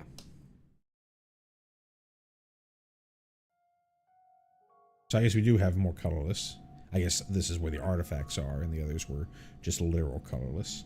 All Fates Scroll. For 3 generic, we have an artifact at uncommon. This is a manalith, so it taps for a mana of any color. And then you can also pay 7, tap, and sacrifice this to draw X cards, where X is the number of differently named lands you control. So again, this is the second instance of the differently named lands effect that we've seen. This is mostly a limited card in that you're going to be playing, you'll eventually be able to crack this to refill your hand once you've gotten enough lands on the battlefield to play any of your other spells if you're trying to use this for ramp. I think it's fine. I'm not a huge limited player. Dow is much more of a limited player than I am. But having an out for one of these mana rocks like this is always a welcome.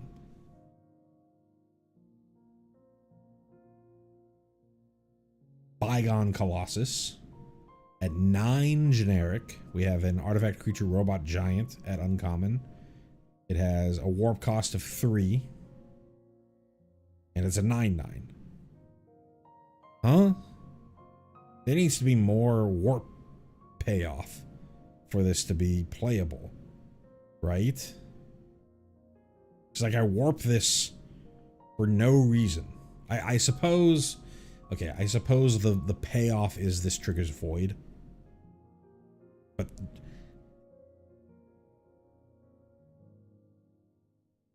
Three mana just to trigger Void and do nothing? It's not like I'm paying 3 mana to remove a creature. Or like 3 mana to trigger Void and draw a card. You can argue that this is drawing a card because you didn't actually use this card. But I don't know. I know this is like supposed to be like filler for limited because it's generic. You can put it in any deck. But we need to see more warp payoffs, in my opinion. That is not just Void. It needs to be something that's like, hey, or Void, draw a card, or Void, create 7 1/1s. I don't know, something that's more interesting than this. Because you're never going to want to pay this for 9. That's insane. Chrome Companion. For 2 generic, we have an artifact creature dog at common. This got me thinking about Yoho. We got a 2/1 that says when this creature becomes tapped, you gain 1 life. Then for 2 generic, tap it, put target card from a graveyard on the bottom of its owner's library. I mean, this is obviously a here to station up spacecraft. It also, if it attacks, you're going to gain 1 life with it. And then it's incidental graveyard hate. You know, this is filler for your limited deck if you're really just looking for 2 drops.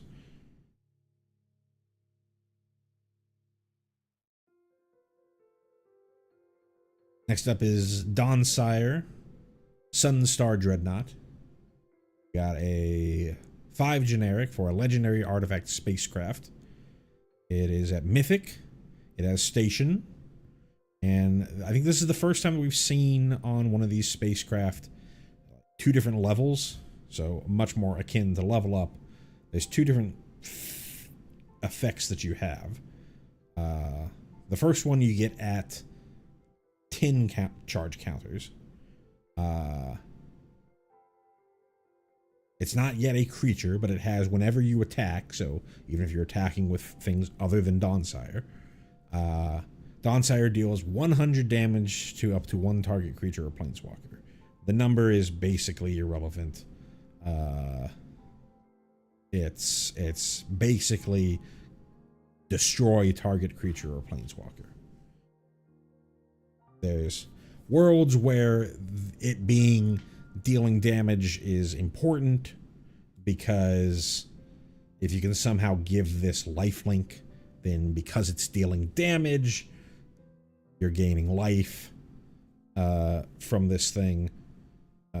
But for the most part, you can just think about this as destroy target creature or planeswalker. Because even in the scenarios where you're targeting something indestructible, whether it was destroy or deal damage, it's basically the same thing. And then if you get to 20 charge counters, then this becomes a 20/20 flyer that it itself can start attacking and also killing things.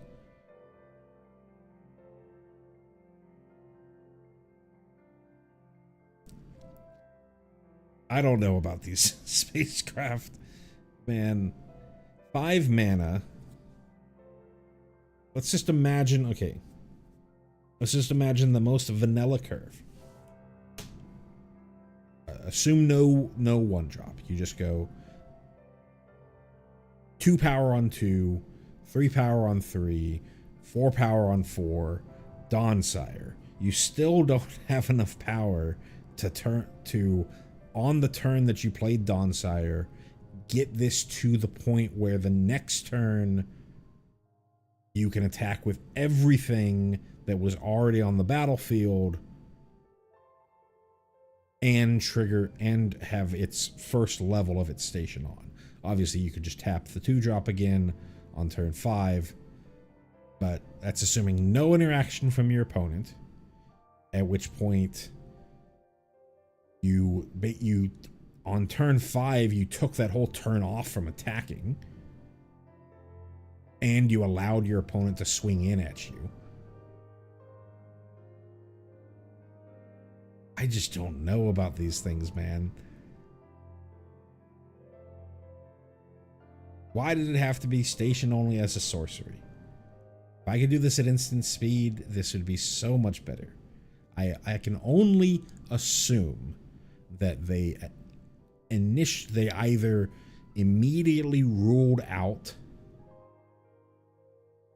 stationing as at instant speed because they didn't want it to be so specific, or they didn't want it to be so similar to vehicles that people would confuse them but it's already going to be confusing. Or they played with it at instant speed and felt that it was too powerful. But I feel like these things are so bad. So bad.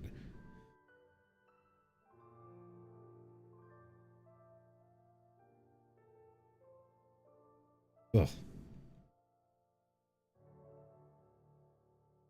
The Dominion Bracelet. For 2 generic, we have a legendary artifact equipment at Mythic. It has an equip cost of 1. Equipped creature gets +1/+1 and has quote, for 15 generic, exile the Dominion Bracelet. You control target opponent during their next turn. This ability costs X less to activate, where X is this creature's power. Activate only as a sorcery, and then it has some text on what it means to control their turn. You get to look at their what it means. This is almost certainly just a play on Mindslaver from back in Mirrodin, in that you and what you do in when you Mindslaver lock somebody, or more recently there was the Emrakul from Shadows of Innistrad that lets you control your opponent's turn. Your opponent reveals their hand to you, and you get to act as your opponent. And often that is so finally something to do with infinite mana that doesn't win the game. You say that, but controlling your opponent's turn often just wins the game. Because you can make the worst decisions ever. It's a little... the more powerful the format, the more scary controlling a person's turn it is. But like, your opponent has land drops. Oh, I forgot to play my land. Or your opponent has a fetch land. Oh, I'm going to play my land and crack it and fail to find.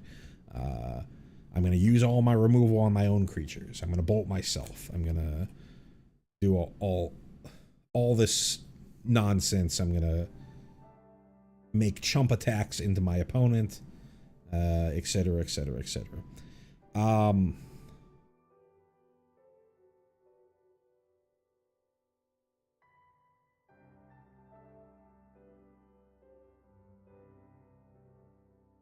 So it does cost 15 to do, but it is going to be cheaper based off of whatever creature you have this attached to. I want to read something that I want to read is I want to read the wording on Cloud. Cloud Midgar Mercenary. As long as Cloud is equipped, yeah, it's not a trigger. It's an activated ability. Okay. Sure. So even then, you can use Cloud to tutor this. You put this onto a Steiner, who is going to be pretty big in some sort of Boros equipment deck.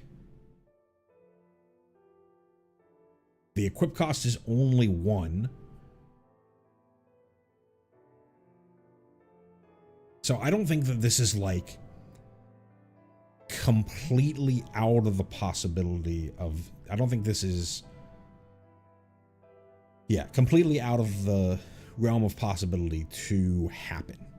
I don't think that it's going to be something that you're going to like run into every single game, in that it's so powerful that like what happened with Emrakul, where you felt like you were playing against it every single game. But I don't think that this is something that is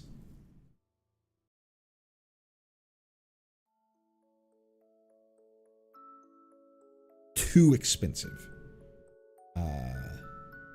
to get off. I think that you will be able to navigate yourself into a scenario in some sort of Boros equipment deck where you can realistically activate this.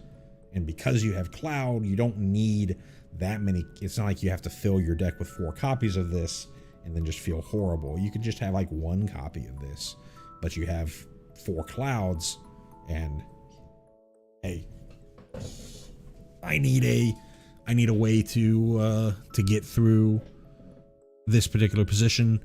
The Dominion Bracelet is the card for me. So I could see this actually see play.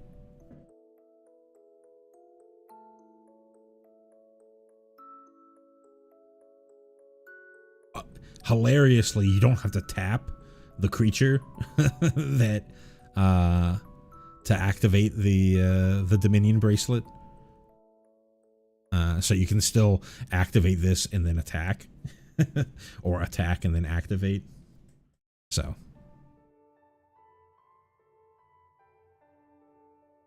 funny card. The End Stone. For 7 generic, we have a legendary artifact at Mythic. Whenever you play a land or cast a spell, so whenever you basically do anything, draw a card, but at the beginning of your end step, your life total becomes half your starting life total rounded up. So assuming that you are at 20 life and you play this card, you go from 20 to 10, 10 to 5, 5 to 2, 2 to 1, 1 to 0. So that's 20 to 10, 10 to 5, 5 to 2, 2 to 1, 1 to 0. So for some ungodly world where you haven't taken any damage, your opponent isn't able to do anything to you while you have the End Stone out, it'll be 5 turns before this kills you.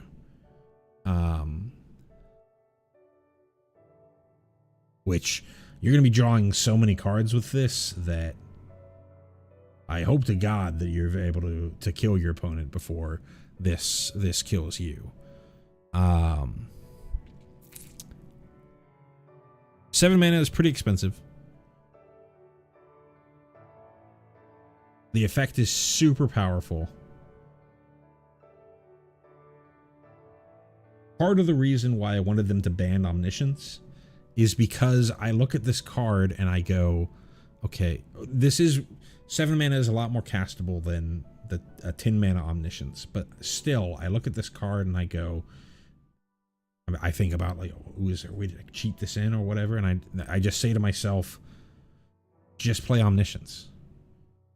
Why do anything other than if I'm not doing like creature reanimation, if I'm trying to like reanimate or cheat in some big non-creature, I already have the literal best option, legacy playable,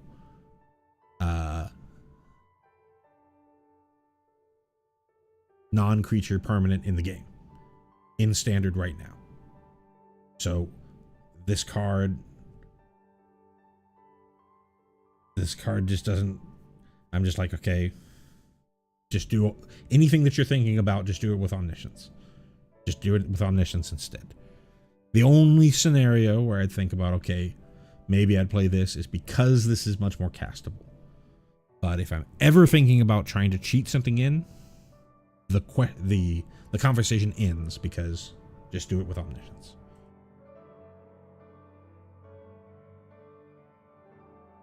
Which is why I should have banned Omniscience instead of Abuelo's Awakening. But because it would be cool, it would be sick if you Abuelo's Awakening this.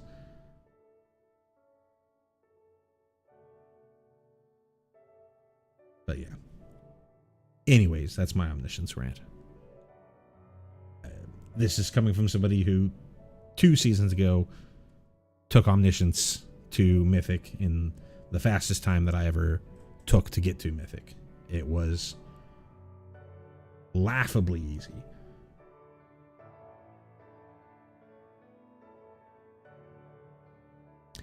Next up is the Eternity Elevator. For 5 generic, we have another legendary artifact, Spacecraft, at at rare. You can tap it to add 3 colorless, and it has station. And it unlocks a new ability when you hit 20 charge counters, where you can tap it to add X mana of any one color, where X is the number of charge counters on the Eternity Elevator. So, because it took 20 charge counters to get there, if you get to the point where you can actually tap this for its secondary tap, you would at minimum get 20 mana of any single color.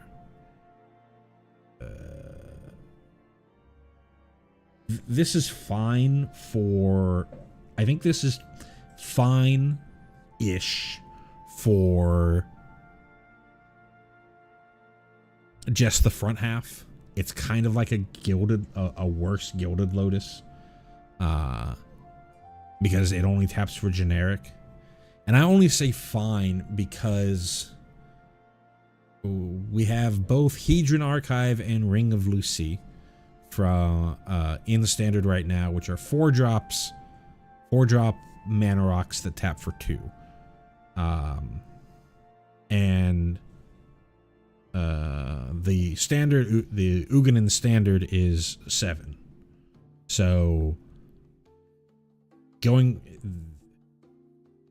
you're at 5, you're trying to go from 5 to 9 with something like this, because you go, I have 5 mana there, I then play a land, and now I'm at 9 mana. So you're overshooting it with something like Ugin. It's perfectly fine in something like Ugin, because you're just trying to ramp in. If the excess mana that you have, sure. This is also colorless, so it's going to trigger Ugin as well. But like, this isn't really like the thing that you're ramping into Ugin with most often. I think, let me think about, okay, I go turn 2 Iron Crag. Yeah, because you go turn 2 Iron Crag, turn 3 Hedron Archive, and that already gets you to Ugin if you have a land.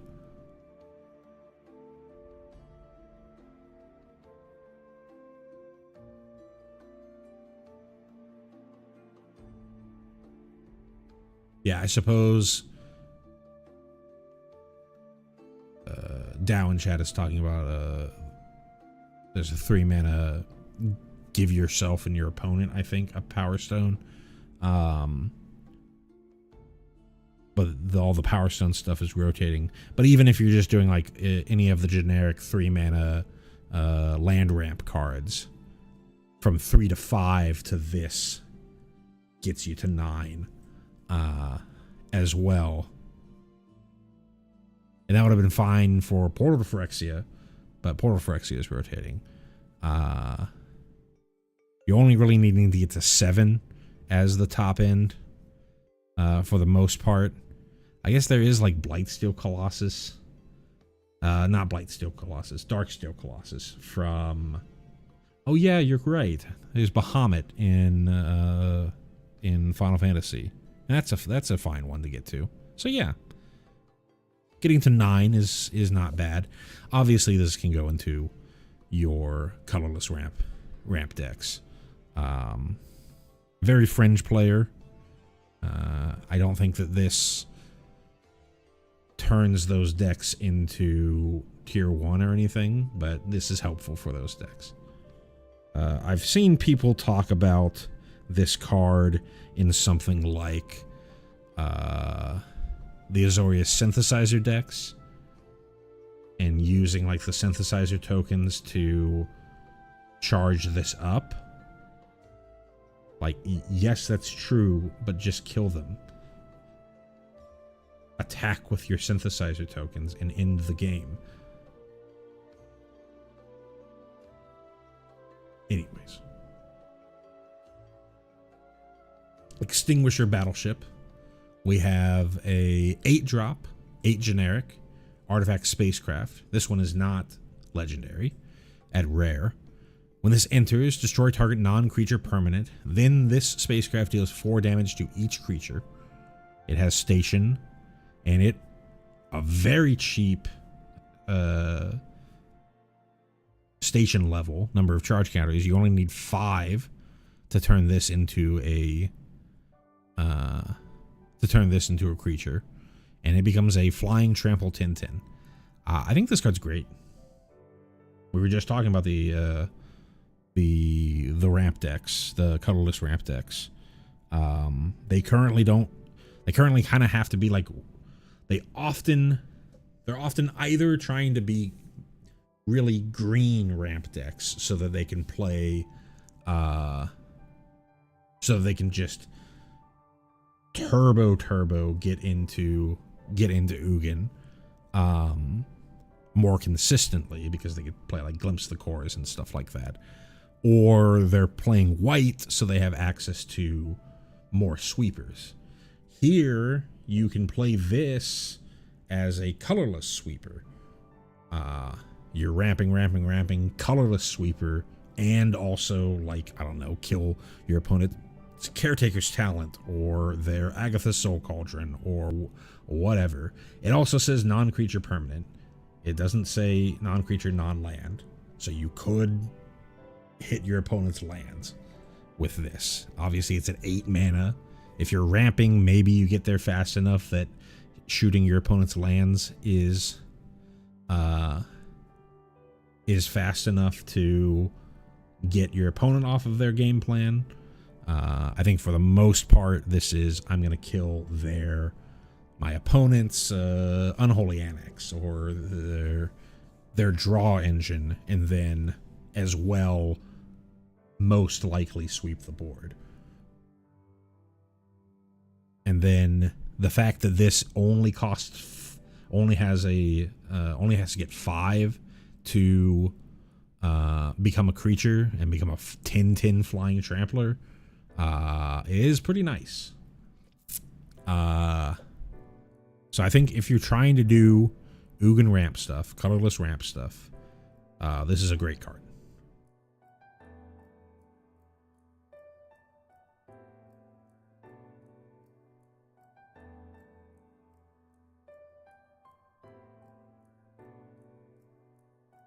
This is the first time I've seen this card. God, this is ugly. Nutrient block. For a single generic, we have an artifact food at common. It is indestructible. It is a food, so it has tap 2 and sacrifice to gain 3 life. Note that sacrificing something is... You can sacrifice things that are indestructible. It's why edict effects are good against indestructible things. And then when this artifact is put into a graveyard from the battlefield, draw a card.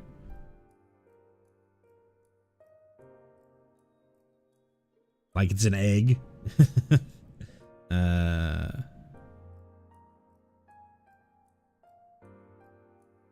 Or a nut. There's different words for what this type of stuff does. We don't have second sunrise in the standard, so I don't really know what we're doing here.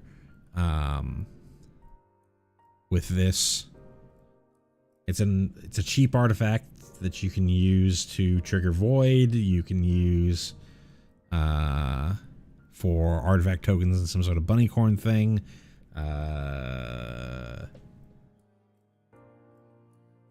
Any artifact that's this cheap, and when it gets put into the graveyard, draws you a card.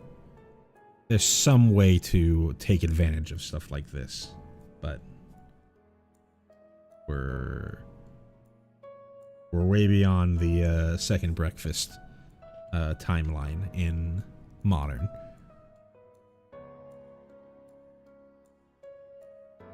Survey Mechan. For 4 generic, we have an artifact creature robot at uncommon.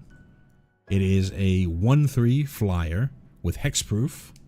And for 10 generic and sacrifice this, it deals 3 damage to any target. Target player draws 3 cards and gains 3 life.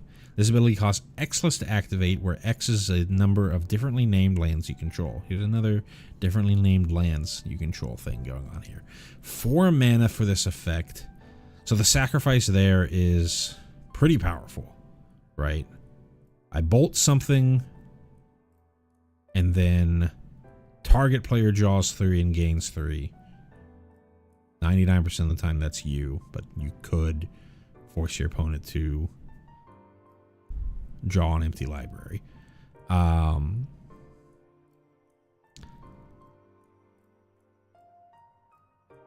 The best that you can do is reduce. The best that you can do in any sort of generic way is you can crack this for. You can go play this on 4, crack this on 5 if every single land that you play is a differently named land from the previous one.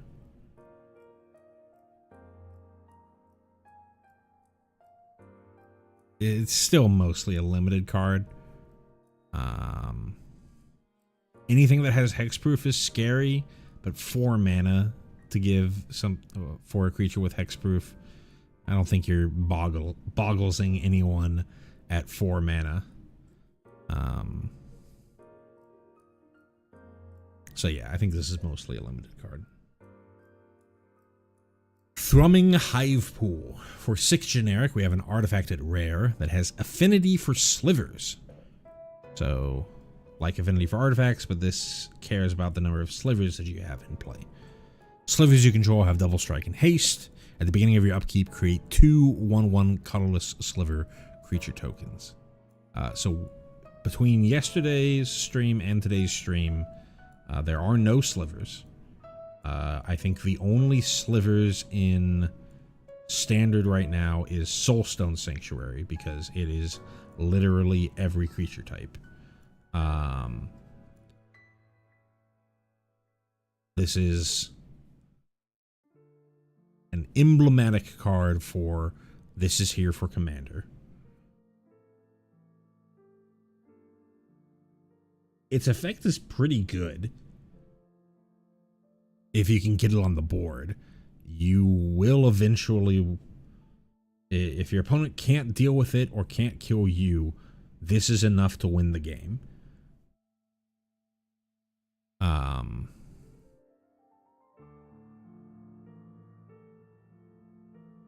So again, I could see a world where you're playing this in your colorless ramp deck as just another way to give inevitability. Maybe you stick with the white ramp version of this because you can play your Caretaker's Talents alongside of it.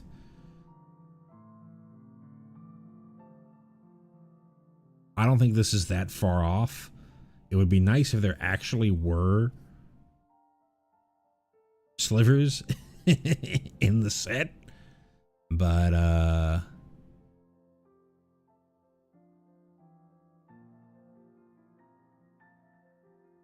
I don't think that we're getting any. I think this is literally just, hey, slivers players in Commander, here you go, buy the set. Virulent Silencer. For 3 generic, we have an artifact creature, Robot Assassin, not able to be killed by Shoot the Sheriff. At uncommon, it's a 2/3 with whenever a non-token artifact creature you control deals combat damage to a player, that player gets 2 poison counters.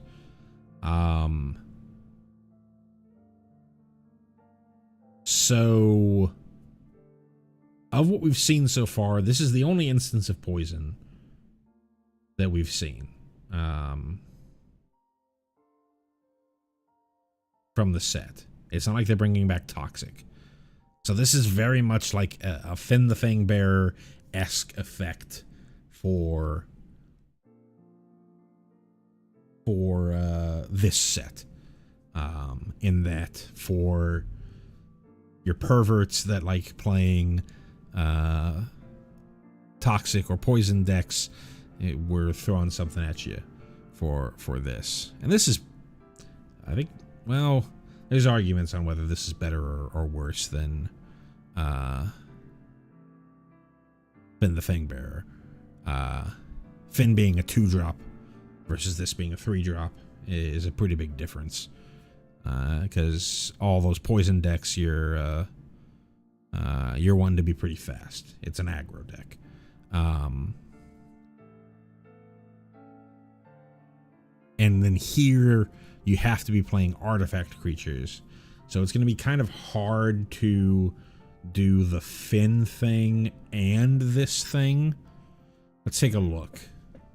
I know that there was at least one that was...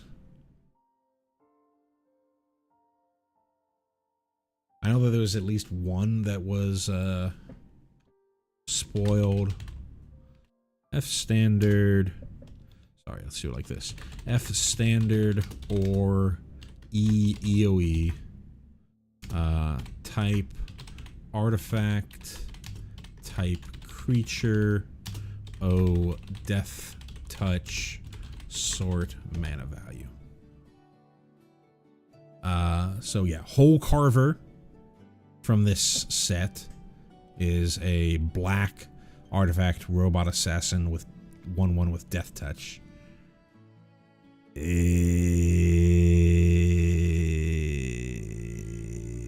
Nope. There's nothing else. So there's not much overlap. So you're either going to be a Finn deck or a Virulent Slicer deck. Virulent Silencer deck. Honestly, I think that if you're trying to do that stuff, I think I would go with the Virulent Silencer, because Finn's legendary and this is not. So if I have multiple of these on the battlefield, I believe that they would get multiple triggers.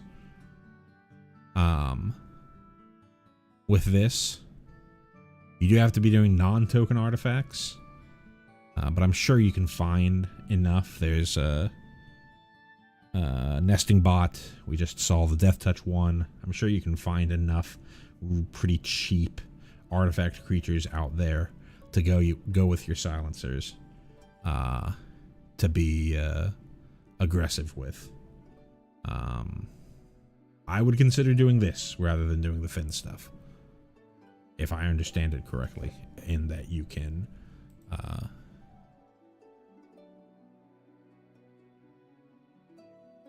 multiple of them add multiple versions of this effect,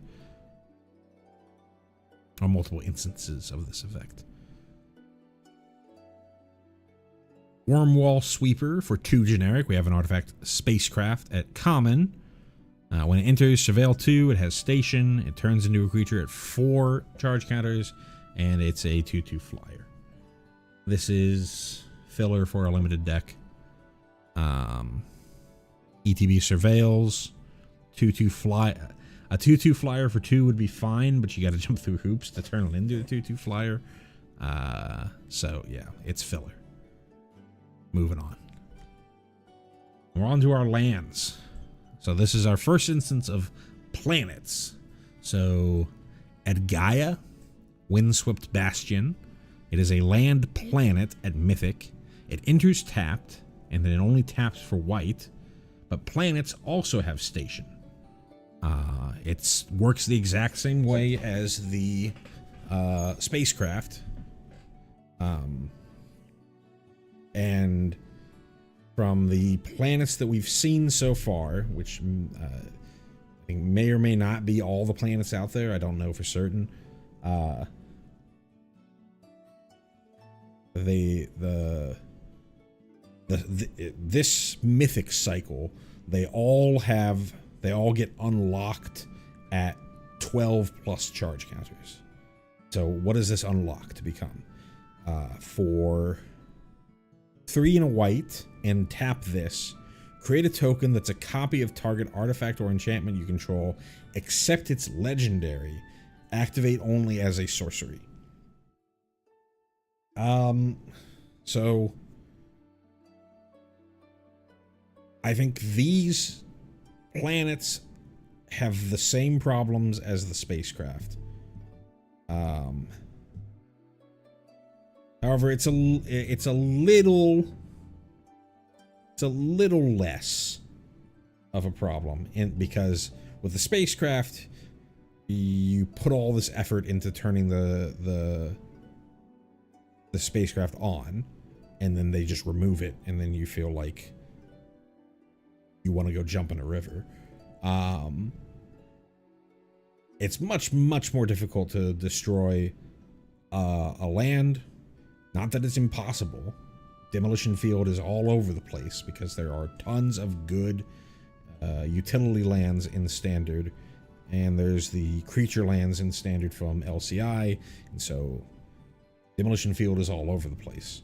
So it's not like you can turn this planet on and it's just going to be there for forever. In the standard, your Azorius control opponent, or even decks that should not be playing demolition field are playing it because they feel like they have to, or they're just bad at deck building and don't understand mana curves. But it's a different point. But anyways, it's much less likely to get blown up and have the huge feels bad of putting all that effort in just for it to get destroyed. The effect here, it's interesting. It would be more interesting if it didn't turn the token into a legendary token. They obviously added the legendary because they didn't want this to happen.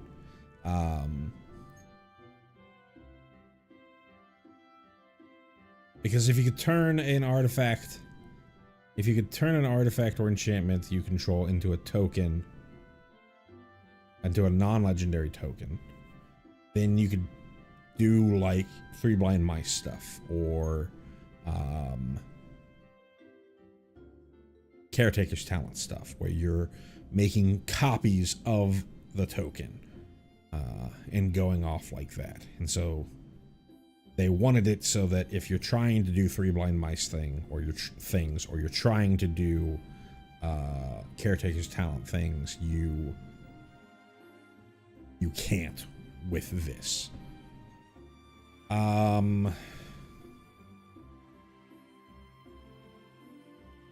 Let's just think about the magical Christmas land where you are able to turn this on. I think it's fine. This is a fine ability to have access to. I think the biggest problem with a card like this is it's a land that only taps for 1 color and enters the battlefield tapped. And with the bannings, it's a little more possible that you're able to play tap lands and not just die, but you can't play a ton of them, and I would much rather play the surveil lands than I would play something like this, especially this version, this one, because I don't think that the effect is incredibly powerful.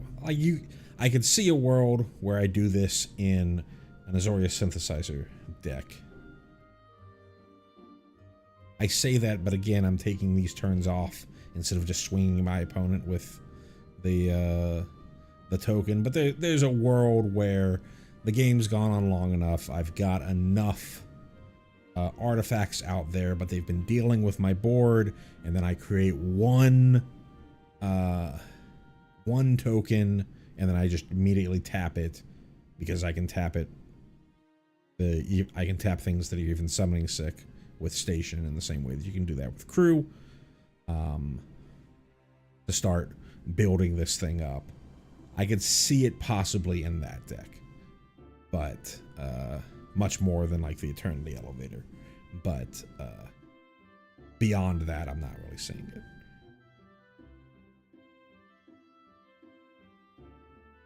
Next up is breeding pool, and this is just a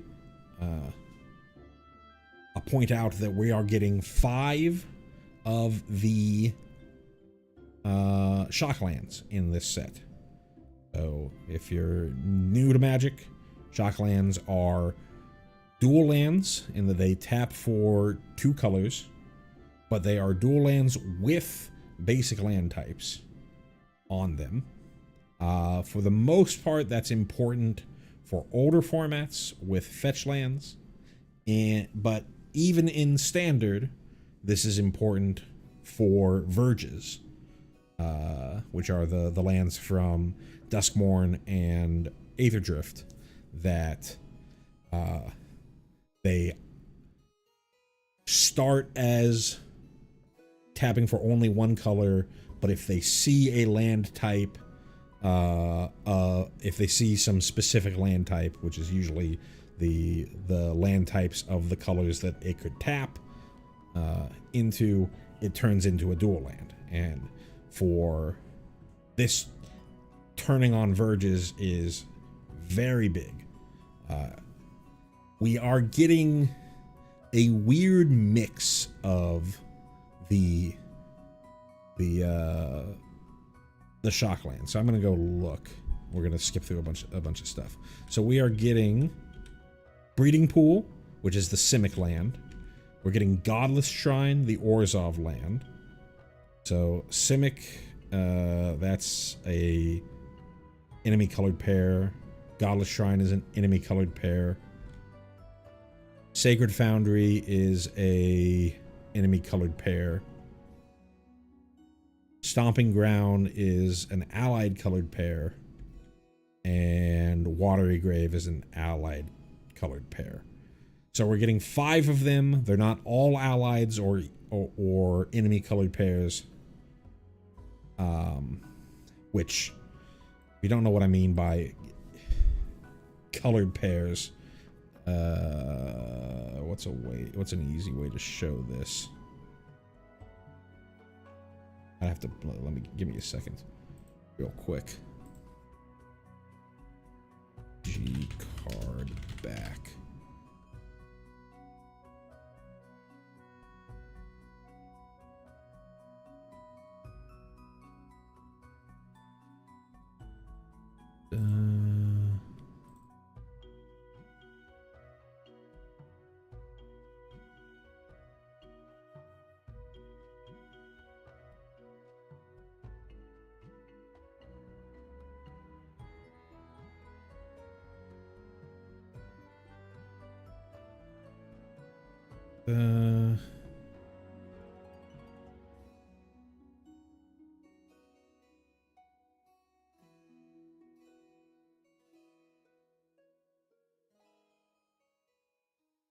There we go. So when I say allied and enemy colored pairs, if you look at the back of an MTG card, you see the magic color wheel. It goes WUBRG, white, blue, black, red, green.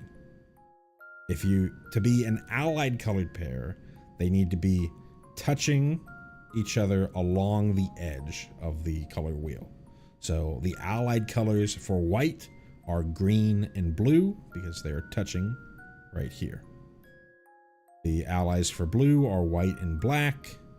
Black is blue and red. Red is black and green. Green is red and white. The enemies are the other colors. They are across the color, the color wheel. So white's enemies are red and black. Blue's enemies are green and red. Black's enemies are are white and green. Red's enemies are blue and white. Green's enemies are black and blue. For the most part, this is completely irrelevant information. They sometimes kind of try and consider ally and enemy color pairs when they're thinking about mechanics and stuff like that, in that, you know, this color pair wouldn't be able to do this together, like breeding pool, like Simic isn't really a if I'm Selesnya, I'm about like making lots of small tokens, but if I'm Simic, the tokens that I make are big, individually powerful things, stuff like that, where you might consider like green being the token part of it, and then the small part is the white because of White Weenie, and the big part is the blue because of sea monsters, stuff like that. But it's often just like, it's often very horoscopy in that you can really just make up whatever you want at the end of the day. It's mostly irrelevant information, but they often, when they print cards, they often try to keep them within, like if they're printing a set of 5 cards, they'll usually try to keep it within, oh, they're here, we're getting all the allied colored lands in this set, and then the next set we're gonna get all the enemy colored lands. So it's really weird that we're getting a weird mixture of, it looked like 3 enemy colored and 2 allied colored. But the most important point is which ones that we're getting. We're getting Simic, we're getting Orzhov, we're getting Boros, we're getting Gruul, and we're getting Dimir. So anything that's, and what we're, with rotation, we are losing all of both allied enemy colors, all of the pain lands, which are the lands that enter in untapped. They can tap for colorless, or they can tap for 1 of 2 colors, but you have to take one damage to access those colors. So all the shock lands that we're getting in this set, decks that use these shock lands are going to be fine post-rotation. They'll use these colors, are going to be pretty fine post-rotation. And decks that don't use these colors are gonna struggle a little bit if they're very like mana pip dependent. There are options. You have things like Starting Town, and you still have the whole cycle of Surveil lands from Murders at Karlov Manor. You've got things like your Verges and whatnot, but it's gonna, those color pairs are gonna be hurt for a bit until whichever set we're getting the next set of Shocklands from comes along. We don't know when that's going to be, if that's going to be in one of these Universes Beyond sets, or if they're going to wait until the next Holy Magic set. We don't know, but it is something to keep in mind. All these cards do the exact same thing. They tap for 1 of 2 colors. They have those colors land type in their type line, and you can either play them tapped or play them untapped for a one-time cost of 2 life. Which is why they're called Shocklands, because you're taking 2 damage. Very important cards for Standard. They've been reprinted many times. This is the first time that I think we're getting them outside of a Ravnica block, because they gave us all the Surveil lands in the last Ravnica block, or the last Ravnica set. So if you somehow are at this point and you don't have your copies of the Surveil land, the Shocklands that you want, they happen to be printed in here, this is a good opportunity to pick up some of these Shocklands, because they're going to be dropping in price, because there's going to be a whole nother supply of these lands into the ecosystem. Anyways, very powerful cards, probably the most important cards in the set. Next up is Command Bridge. Just a land at common, enters tapped. When it enters, you sacrifice it unless you tap an untapped permanent you control, and then it taps for any color. This is limited mana fixing. Not much else to say here. Evindo Waking Haven for, this is our green planet at Mythic. Again, enters tapped, taps for green, station or turns on at 12 charge counters because it has station. In this one, you can pay a green and tap it in order to add a green for each creature you control. So it's from a long line of, remember Gaia's Cradle?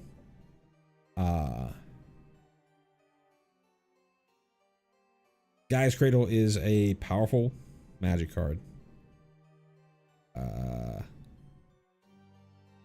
This is not Gaia's Cradle. I don't even think it's Growing Rights of Itlamok, which is currently in the standard and doesn't really see that much play.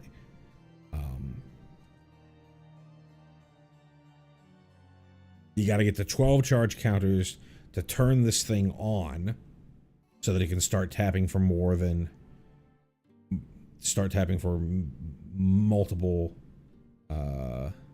colors.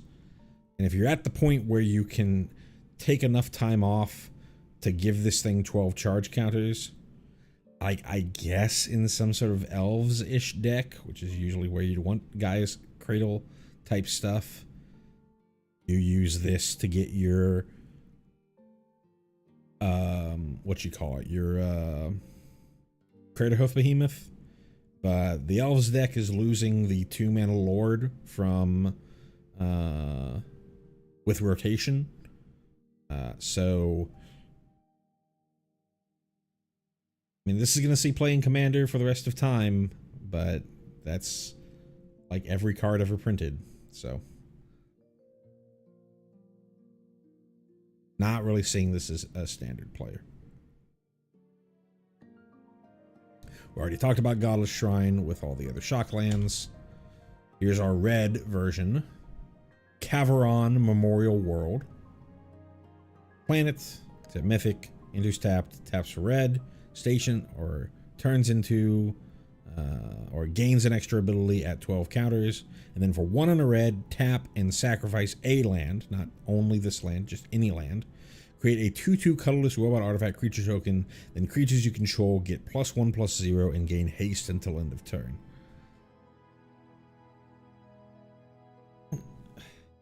I don't know what else to say about these cards. They all feel awful. Because I just don't think Station is good. And I don't know how to say this. I feel like I'm just repeating myself. So I don't know what else to say. Let me just try evaluating this without, let's just try and think about this card as if turning it on were free. 2 mana, sacrifice a land, create a 2/2 colorless robot artifact creature token, then pump your team with +1/+0 and gain haste. That would be a pretty good card if this was like just didn't have to jump through any hoops. That's totally fine. Any aggressive red deck would play something like this. Well, maybe it does enter tapped, so I don't know how aggressive you can be, where you would be willing to play a tapped land. But maybe like any sort of like monsterish deck, you would play this, or anything. Maybe like any reanimation strategy might play this as you. Currently in the standard, there are people who are playing like the Jund Dino reanimation stuff, and they're playing Bitter Reunion. It has upsides in being a tormenting voice, but it's also, you can pay 1 to give all your creatures haste, and that's a way to make it so that you Galta drop like your entire hand on the board, but they don't have haste, so maybe my opponent can sweep the board. Well, now I have a way to give things haste. This is a way to do that without taking up, while just being a part of a land.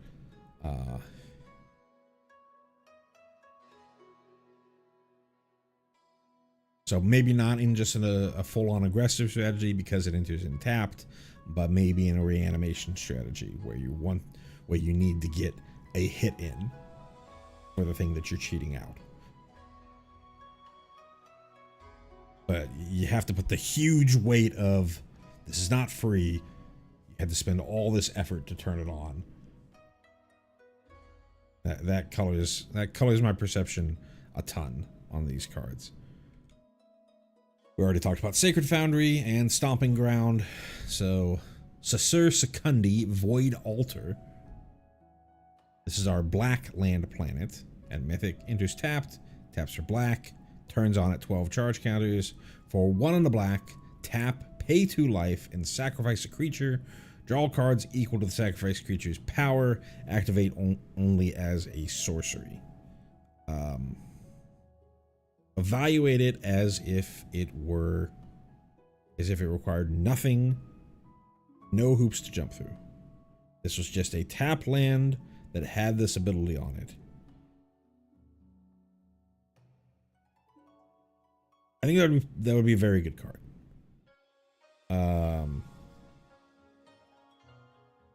Activate only as a sorcery, so you can't do it like in response to somebody's removal. You have to be deliberate about, hey, the board is stalled or whatever.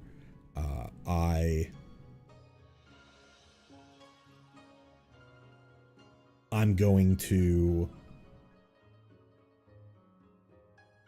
cash this creature in for cards so that I can figure out a way through this board stall.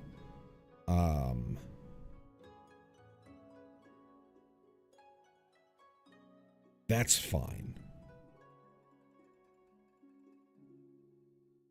And like the first thought that you would have for something like this is I put this into like a Sephiroth deck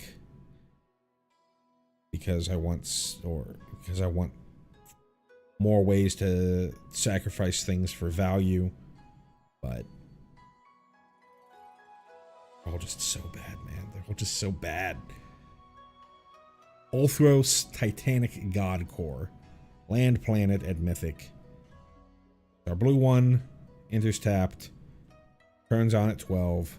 And this one turns into Tolarian Academy. Again, a long line of, hey, remember this card. Tolarian Academy is a broken magic card. It's more broken than Gaia's Cradle. Because it is much easier to dump your hand full of 0 and 1 cost artifacts or create a ton of artifact tokens in order to get this out. But you had to charge this up to 12 counters to turn this on.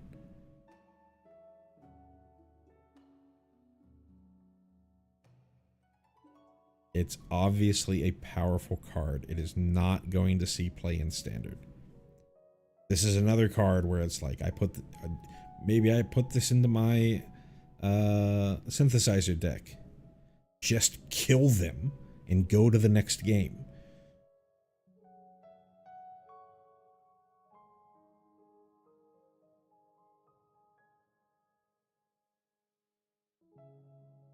Watery Grave we talked about.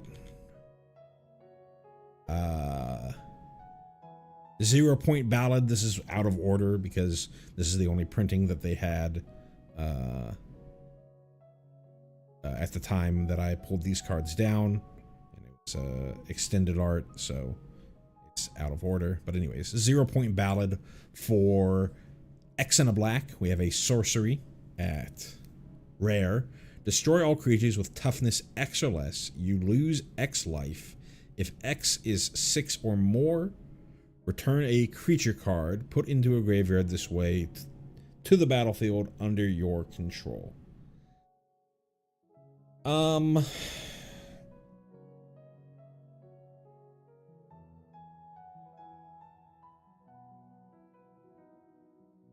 Very weird wording that they would do this wording of destroy all creatures with toughness X or less instead of just say all creatures get -X, I guess.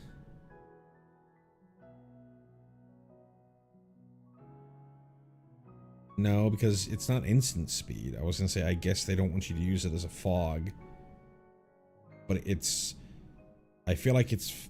Okay, the thing where it's not functionally the same is if your opponent has indestructible creatures. Then comparing this to something like a Black Sun Zenith or that dragon from...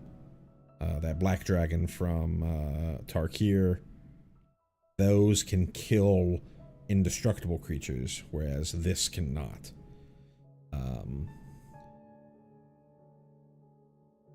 So, like, this is not a clean answer to a resolved Knights of Round.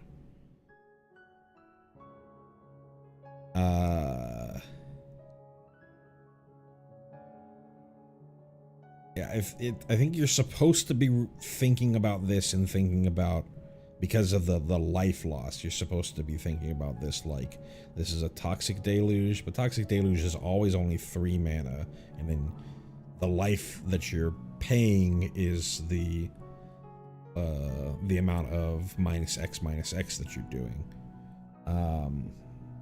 This card just seems bad. I don't know if there's a world where this is that playable.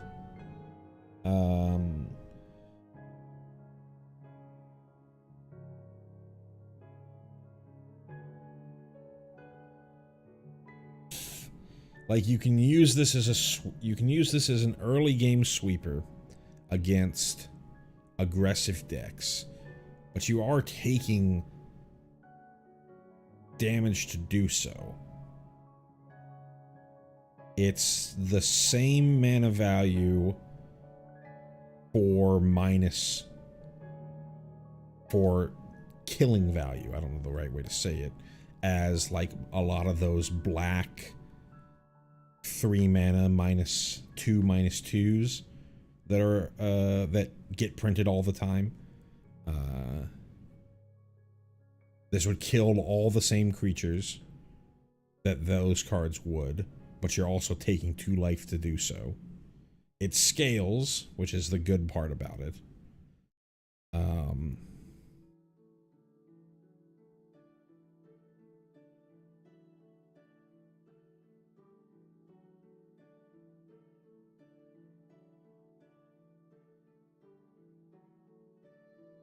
Once you get to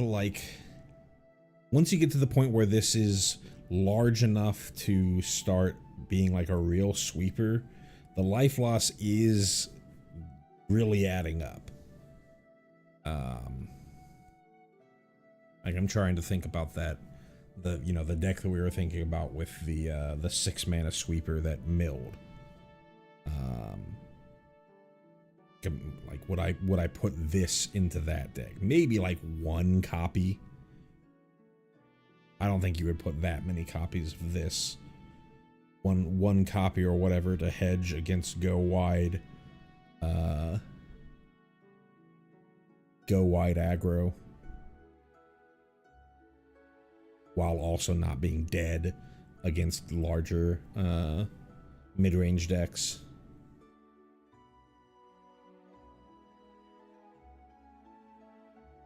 I don't know. I'm coming around on it a little bit more now that I'm talking about it. Flexibility is king.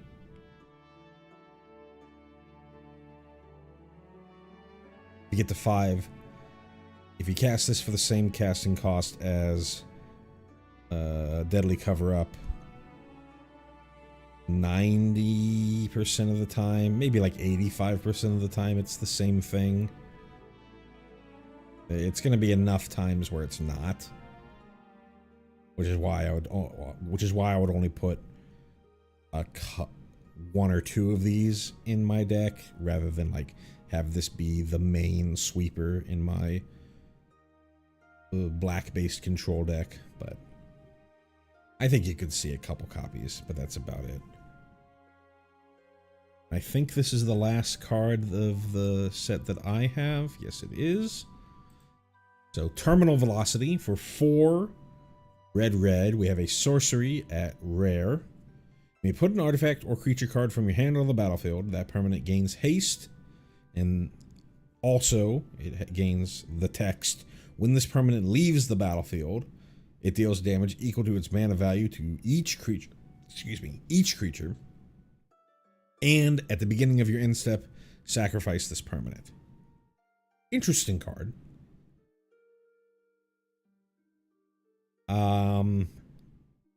Kind of is doing the same thing as Smuggler's Surprise. The Smuggler's Surprise can put in 2 things. I say it's doing the same thing because Smuggler's Surprise, you can do it instant speed, so you're basically giving the thing haste if you do it on your opponent's end step. Though this one does post, you know, after you do whatever it is you're trying to do, it very likely wipes the board. Note, it's the creature dealing damage, so if you could even Terminal Velocity a Cecil, and it's another when this permanent leaves the battlefield trigger, so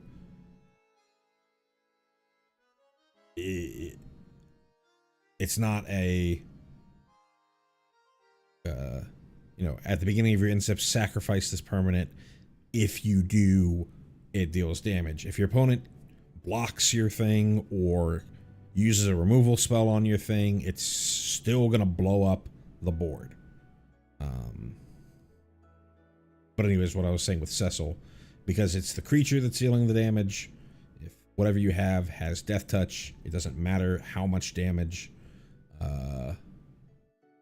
is being dealt, they would all die. With Cecil, you could kill yourself with Cecil because it's Cecil dealing damage. He doesn't care whether or not it's combat damage or not. At least I'm pretty sure. Maybe I'm mistaken on Cecil.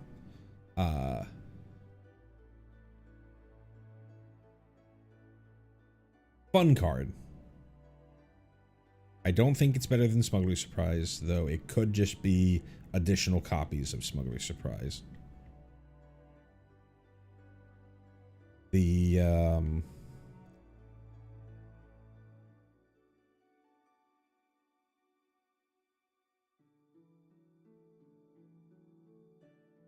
Smuggler's Surprise combo deck, the Gruul combo Smuggler's Surprise deck, is rotating. The main piece of that combo, I forget the name of the card, is rotating. So you're gonna have to find something else to do with this, but I'm sure you can find another thing to cheat out Terminal Velocity.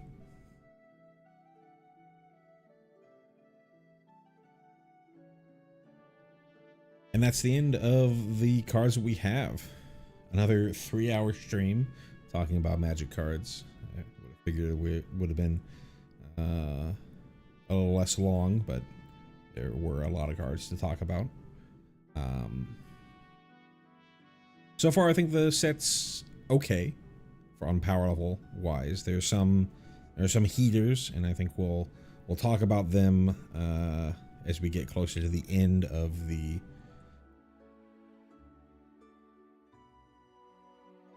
spoiler season.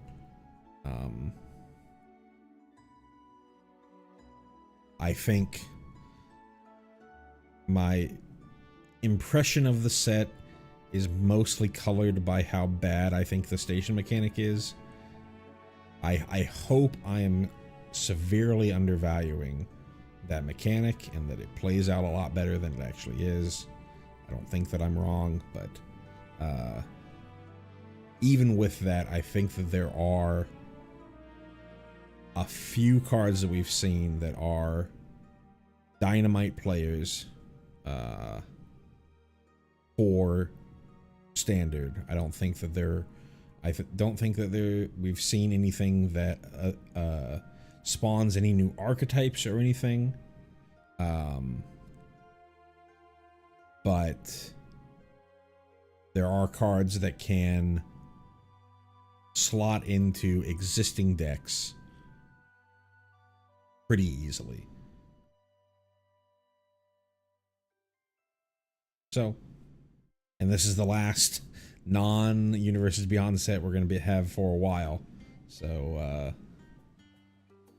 strap in if you're a Magic lore fan, and go out and buy this set. Tell Wizards of the Coast that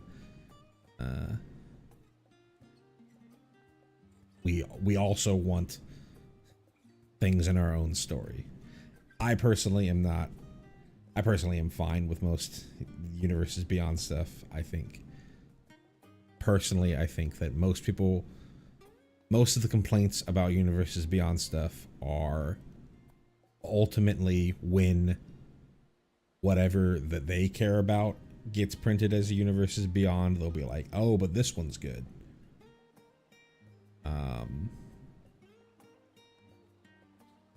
I don't think that there are that many people who are truly ideologically against the idea of Universes Beyond.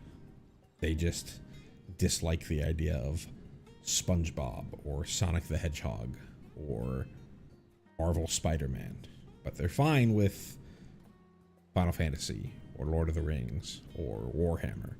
Something that is a little more thematic with their tastes. That's a discussion for another time. We're done with the spoiler review. Thank you so much for watching. Probably not going to come back with these until the full set is revealed, which I believe is next Friday. We'll talk about those cards and then maybe do a wrap-up stream on cards that I think that'll see an impact in Standard. And then also I want to talk about the cards that are rotating and how much of an impact do I think that those rotating cards are. We might do that stream between now and the end of Edge of Eternities. Thank you, Dow, for stopping on by. Anybody else who might have been lurking for stopping on by, whether you're in chat now or have already left, I appreciate you regardless. And I will see you whenever it is I see you.